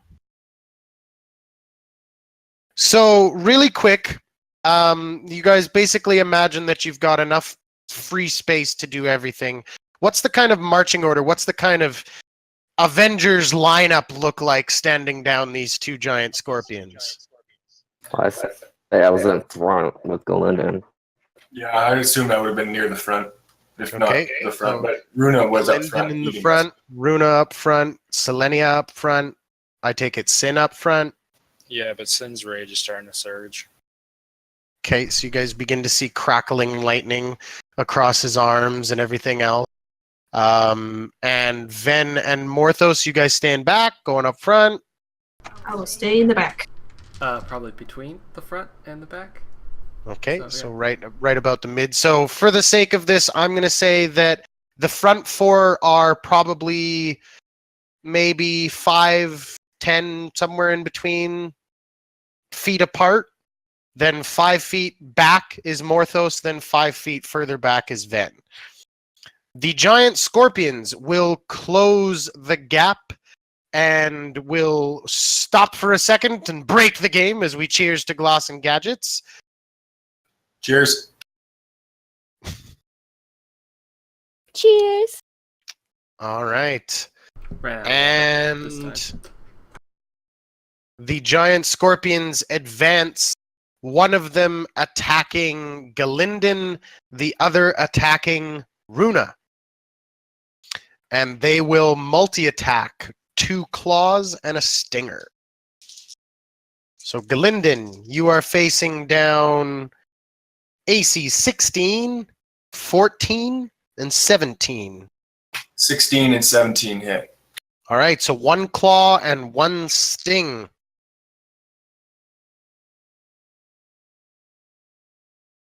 Four points of bludgeoning damage from the claw, and you are grappled.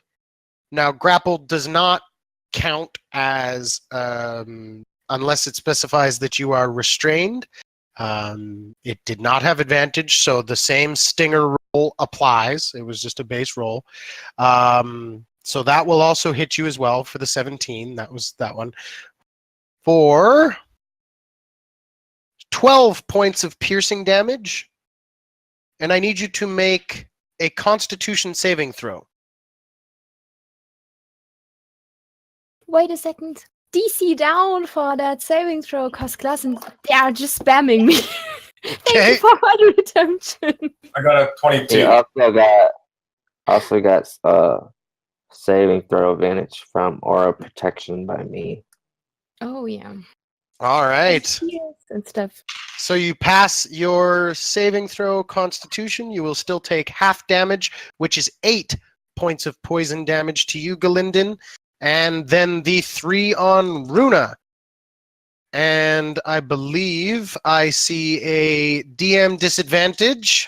And another on one just the dropped in. first, and another one just dropped in. Mhm. Okay, so 2 claws, DM disadvantage. The first one at disadvantage on Runa is a 15. The second one at disadvantage is a dirty 20. The dirty 20 hits, the 15 doesn't. Okay, that is the claw. You are going to take, max damage of 10 points of bludgeoning damage, and you are also grappled. Now it has both Galindin and Runa in its claws. It can no longer make claw attacks, which is probably why I'd explain as the first one. And the stinger on the last, which I believe is at regular, and as we know, I have another disadvantage. Okay, Yes, I am yay. at disadvantage. Let's All you go. viewers betray me. I shall kill them all. And Galinon has one advantage, and we have Yes. 1, 2, 3, 4, 5, 6 advantages by Leonie, Glass and Gadgets for Jesus. the party. Is All that my right. next dice roll its advantage, or just anyone I want it to be advantage? That's your next Um, dice roll. yeah. And at Thanks, disadvantage, the last one doesn't hit you, Runa. And that Yay. is the Scorpion's turn as we come to what is between Morthos and Sin for initiative. And you guys both have the same dexterity, so it's pretty much up to either you. Morthos can go first. Okay. Hexblade Curse, and then run up and stab it twice. Okay, you guys can see that one seems to be a little bit injured from what appears to be like a black mark on them, where you can imagine Runa's chill touch hit. Are you attacking that one or the other one? I'll do that one. The chill touched one. All right. Oh, okay. Dirty 20 and 16 to hit. Both hit.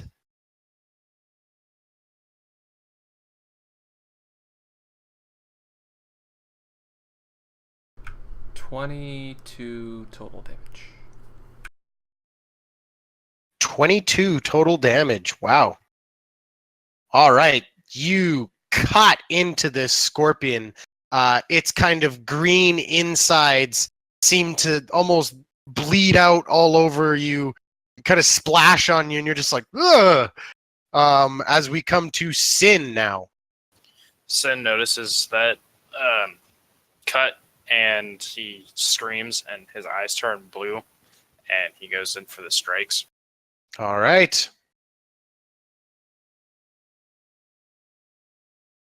Am I able to use one of those advantages? Splurge. Yeah. So many of them. Alright. Just tell me how many you use so I can clean them.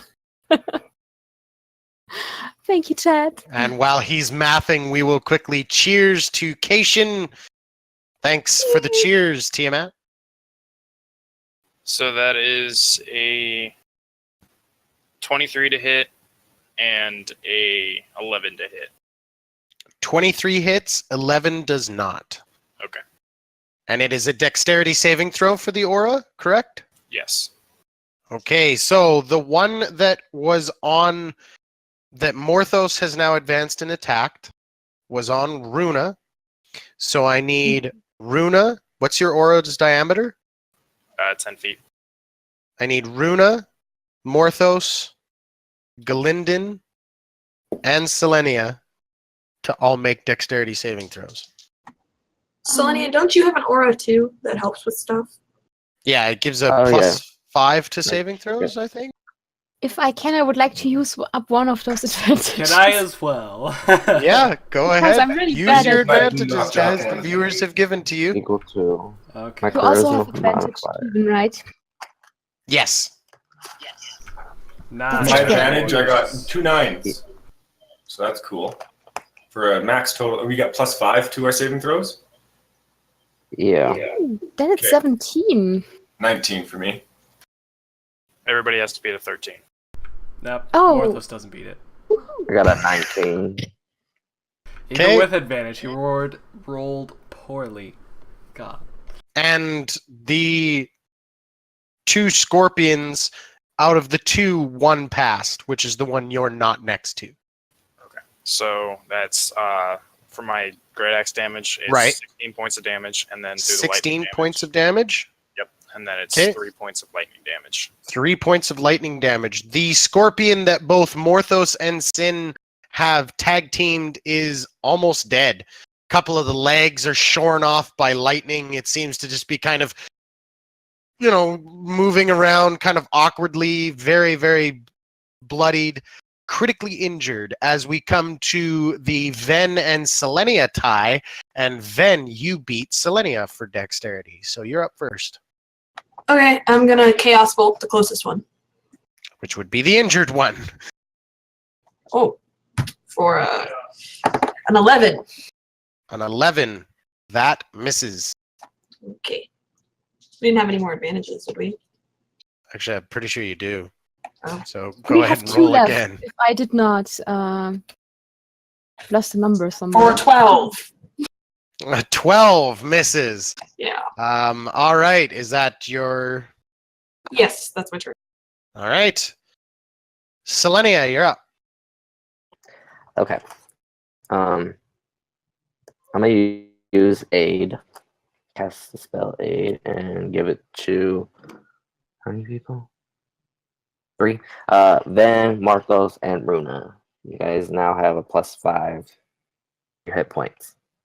Thank you. And then bonus action, I am going to use Shield of Faith on Morthos. Since he decided to run up there. Okay, so You hold get a on. What was your +2 first... What was your aid. first action? Aid? Action was to use aid, and then I can use Shield of Faith as a bonus action. Okay, here's where the trickiness comes in. Mm-hmm. You can cast 2 spells in a round as long as one, the cantrip, has the casting time of the action. So aid is your actionable spell, which only allows you to do a bonus action that is not a spell. Okay, I didn't know that. It's the tricky thing about spell casting. The only time you can cast 2 in a round is when the actionable spell is a cantrip. Okay. All right. I'll just be ready to defend myself, I guess. Can I do that? Okay. Okay. Not as a bonus action, unfortunately. You cannot Okay. take the defense action. All right, then I just end my turn. All right. All right, wait. Am I close enough to any of the scorpions? With your spear that has a reach of 10 feet, you bet you are. Okay. I'll stay where I'm at then. Okay. Galinden, you're up. So I'm grappled, but can I shoot my bow at this thing? Yeah. Can I use an advantage team? Yes, you can. Sweet. So that takes away the disadvantage from being in a melee. Yes. So like straight roll. Yes. Cool.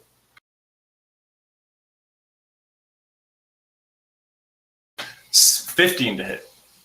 15 hits. Cool. You are grappled, by the way, by the one that is not being hacked to death by Sin and Morthos. Okay, I got 19 points of piercing damage on the first All right. attack. Can I use an advantage on my second attack? It's up to your party. Go for it. If we have Yeah, enough? sure. And then, Yeah. and I think the adventures are then gone.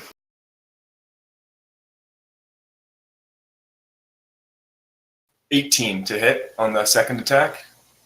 Hits. I'd like to use enfeebling arrow. Okay. So I have to make a Constitution saving throw. Excellent. And We just got another advantage. I Just putting it out there. believe that I have a DM disadvantage by Yeah. Boondock Jock still sitting Yeah. out there, so I will roll that for the Constitution saving throw. That's what it was, right, Glenn? You said Yes. at disadvantage is an 11. All right. So he gets an extra. He gets 21 points of piercing. 21 points of piercing. 10 necrotic, and he deals half damage until the end of his next turn.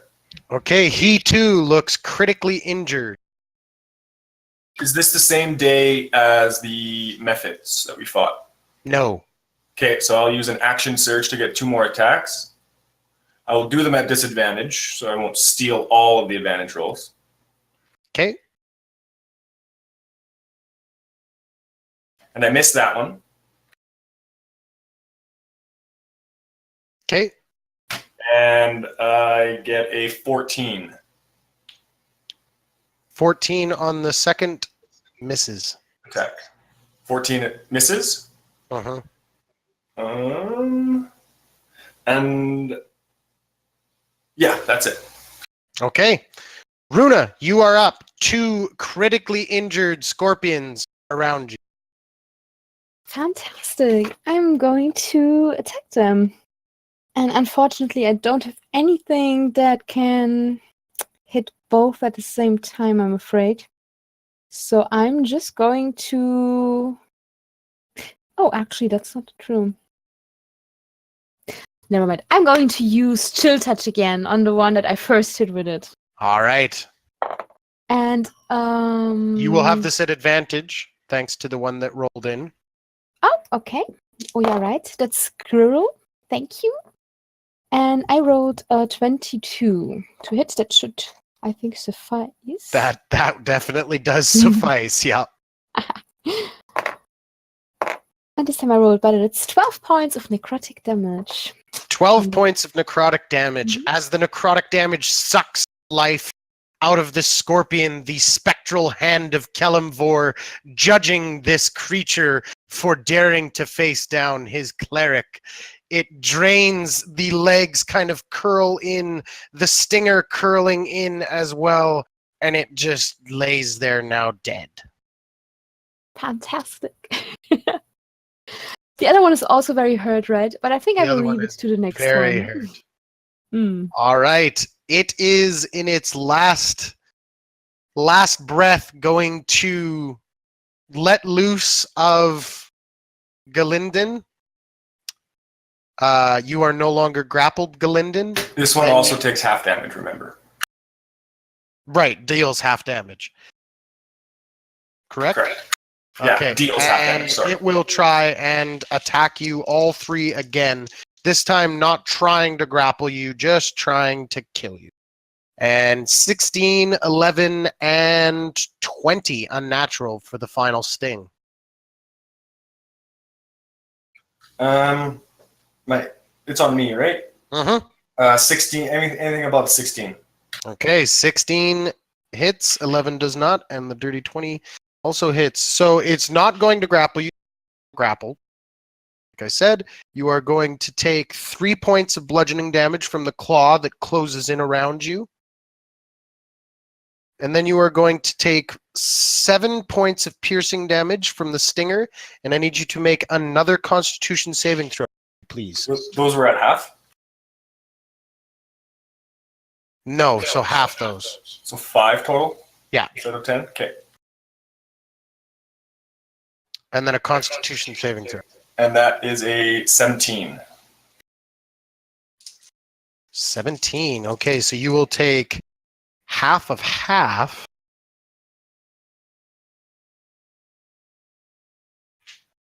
Four points of poison damage. Cool. And that is the half. Okay, and so now that's done after this turn.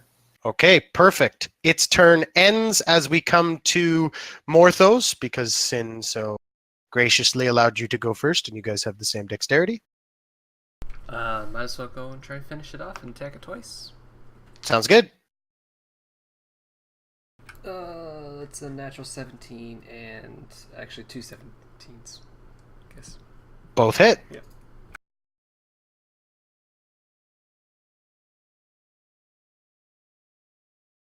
20 total. 20 total. It is dead as well. It does the same death throes, kind of curling around and then curling in on itself. At the end of the combat, I need Runa and Galinden, the only two to be injured by these scorpions, to roll a Constitution saving throw. I will gladly do so. And I just noticed that one of our viewers who asked how to use Redemption was so kind to give Runa an advantage. And I'm going to use that, put it to good use. Hey, And there this- you go. Constitution saving. Thank you so much. I don't know how to pronounce Shadow. your name. I think it's Shadow? Shadow. I think so. Okay. Shadow QT, Mm-hmm. we'll say. I got 15 for my con save. Okay. And I got am I in Selenia's aura? Yeah, If you so, guys I'm both still then- would be. Then I Oh, have dirty. 25 on All my right. Constitution save. You guys, your bodies does its work without you even know. Yay. You have now successfully killed these two giant scorpions. You push beyond. Can we burn the bodies as we Yeah, leave? if you'd like to. Team? Burn them. Yeah. Yes, burn them. Bonfire. Okay. Burn them. Crisp up their bodies. And then you walk along. A day goes by. Another hit point, Morthos. And you guys can see the jungle now approaching. Getting closer, which is a good sign. Get out of this wasteland that is just so bloody hot. But about midday, you begin to regret wanting something cooler. As a full-on tropical storm blows in, whipping winds and rain sting your face, heavily obscuring your vision. Whoever is making the navigation be Selenia. Normally you have advantage. Now you have a straight roll.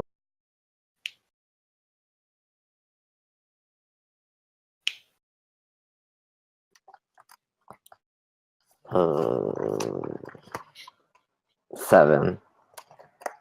7. And another day goes by as you try and walk through this storm. Morthos losing another maximum hit point. And the next day, as the sun rises, cooking you again, putting this light mist all over this wasteland, you realize that you went in circles all day yesterday. Fuck. Sonny, you didn't follow my tracks? I was tracking the whole time. You weren't very good at it. I don't think I was the one who fucked up, Slenia. I think that was 100% you. Basically, fuck it. I'll leave. I won't scout today. I'll You're going to full on navigate for them? yeah. All right, Okay, roll a survival check. And you guys are trying to fast pace it? Can you use your super cool amulet again that Cock gave you with the No, I song? think a couple more days need to go by before I can use it again. No, I think it's definitely been more than that. Yeah, no. Morthos has a few more hit points first. Well, here's the thing. If we've already terrestrial through this, 7 days now? it takes a week for that thing. We used it and It's midway. been more. We used it Well, I midway. know that, but we rested 3 times. Last time we used it was like 3 or 4 nights ago. When I first got it and they let us, like, when I found out that we were 9 days away or whatever, then I used it again. Oh, okay. And then, so yeah, we're waiting on a couple more days. But it'll shine brightly. Just a couple more days, and we'll. Okay. I rolled a natural 19 for my survival for a total of 24. 24. Okay, you guys do manage to get into a fast pace. And actually, after today, right at the end of the day, you guys camped once again back within the jungle. The next day, you awake, and Galinden, the necklace glows. Morthos is looking rough. I Druidcraft first, and then I'll use the amulet.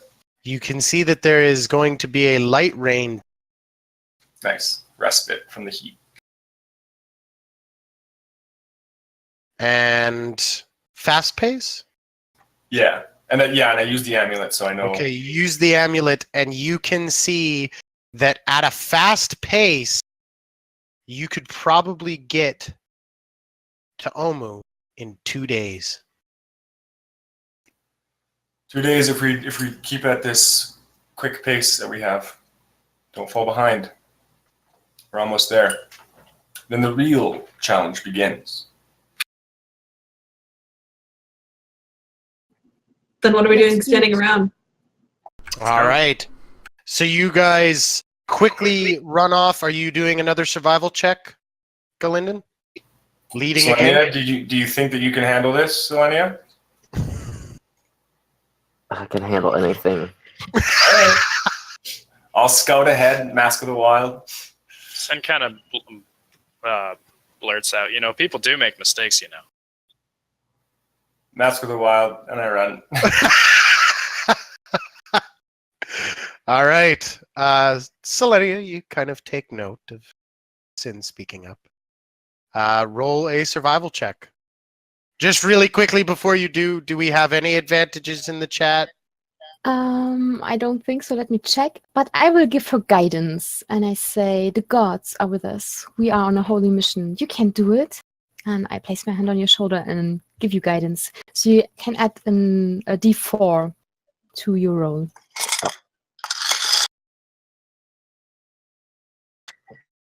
I say thank you.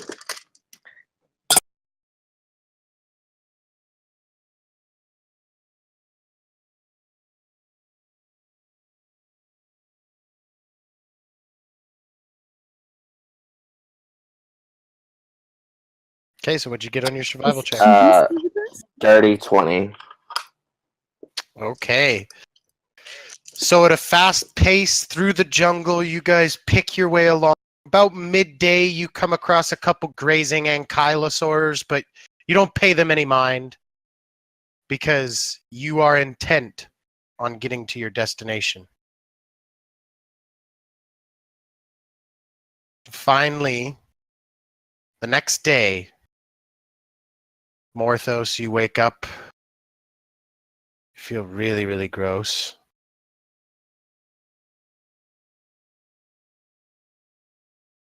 And you guys pick your way along until you see an obelisk standing up out of the jungle. It's filled with labyrinthian symbols and cuneiformic lettering, which for those that don't know, cuneiform languages are very geometric languages and stuff like that. Simple geometric shapes. Morthos, you've seen this before. Is it the one that we took the rubbings?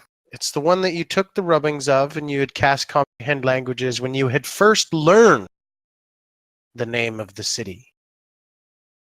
Way, way back in Umbala. And you had read a very similar looking obelisk. I still have the Eyes of Rune Keeping invocation, so What does it say?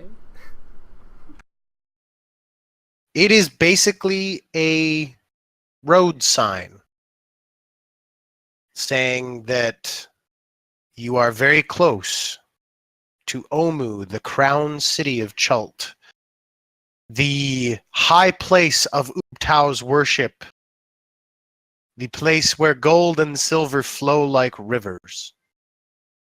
And it kind of depresses you because you're kind of like, oh, I know that's so not true. I relay it to the party. Sounds nice, right? Oh yeah. I wonder that they did not change that. Usually when you study cultures, if a new faith takes over, they are very keen to destroy the signs of the older one. So this is very interesting to see that they left that standing. I think they just don't care. I'm still making some notes. Too busy pillaging and planning everyone's demise. All right, so you begin picking your way, and then the jungle parts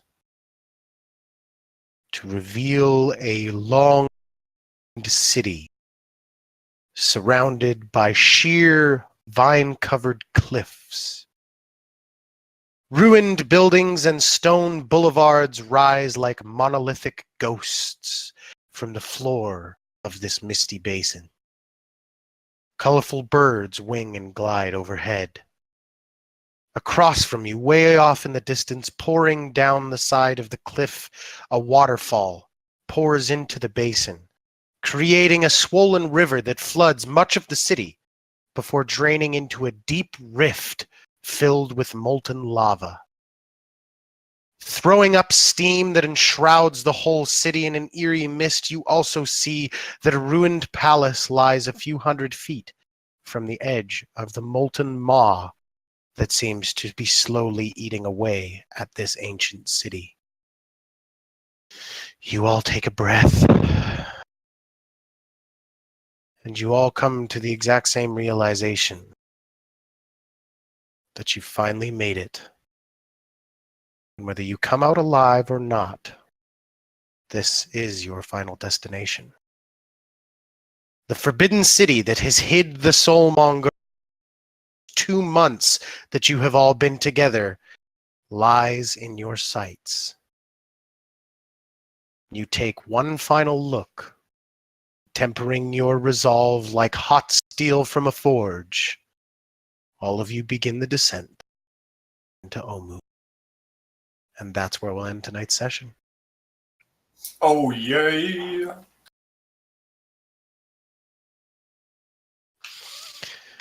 All right. So yes, indeed, chat, the end game is coming. So you definitely do not want to miss the next few episodes coming up.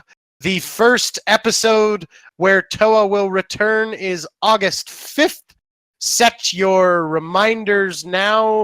Put it in your calendars. We hope to see you all back as the party begins to take on Omu.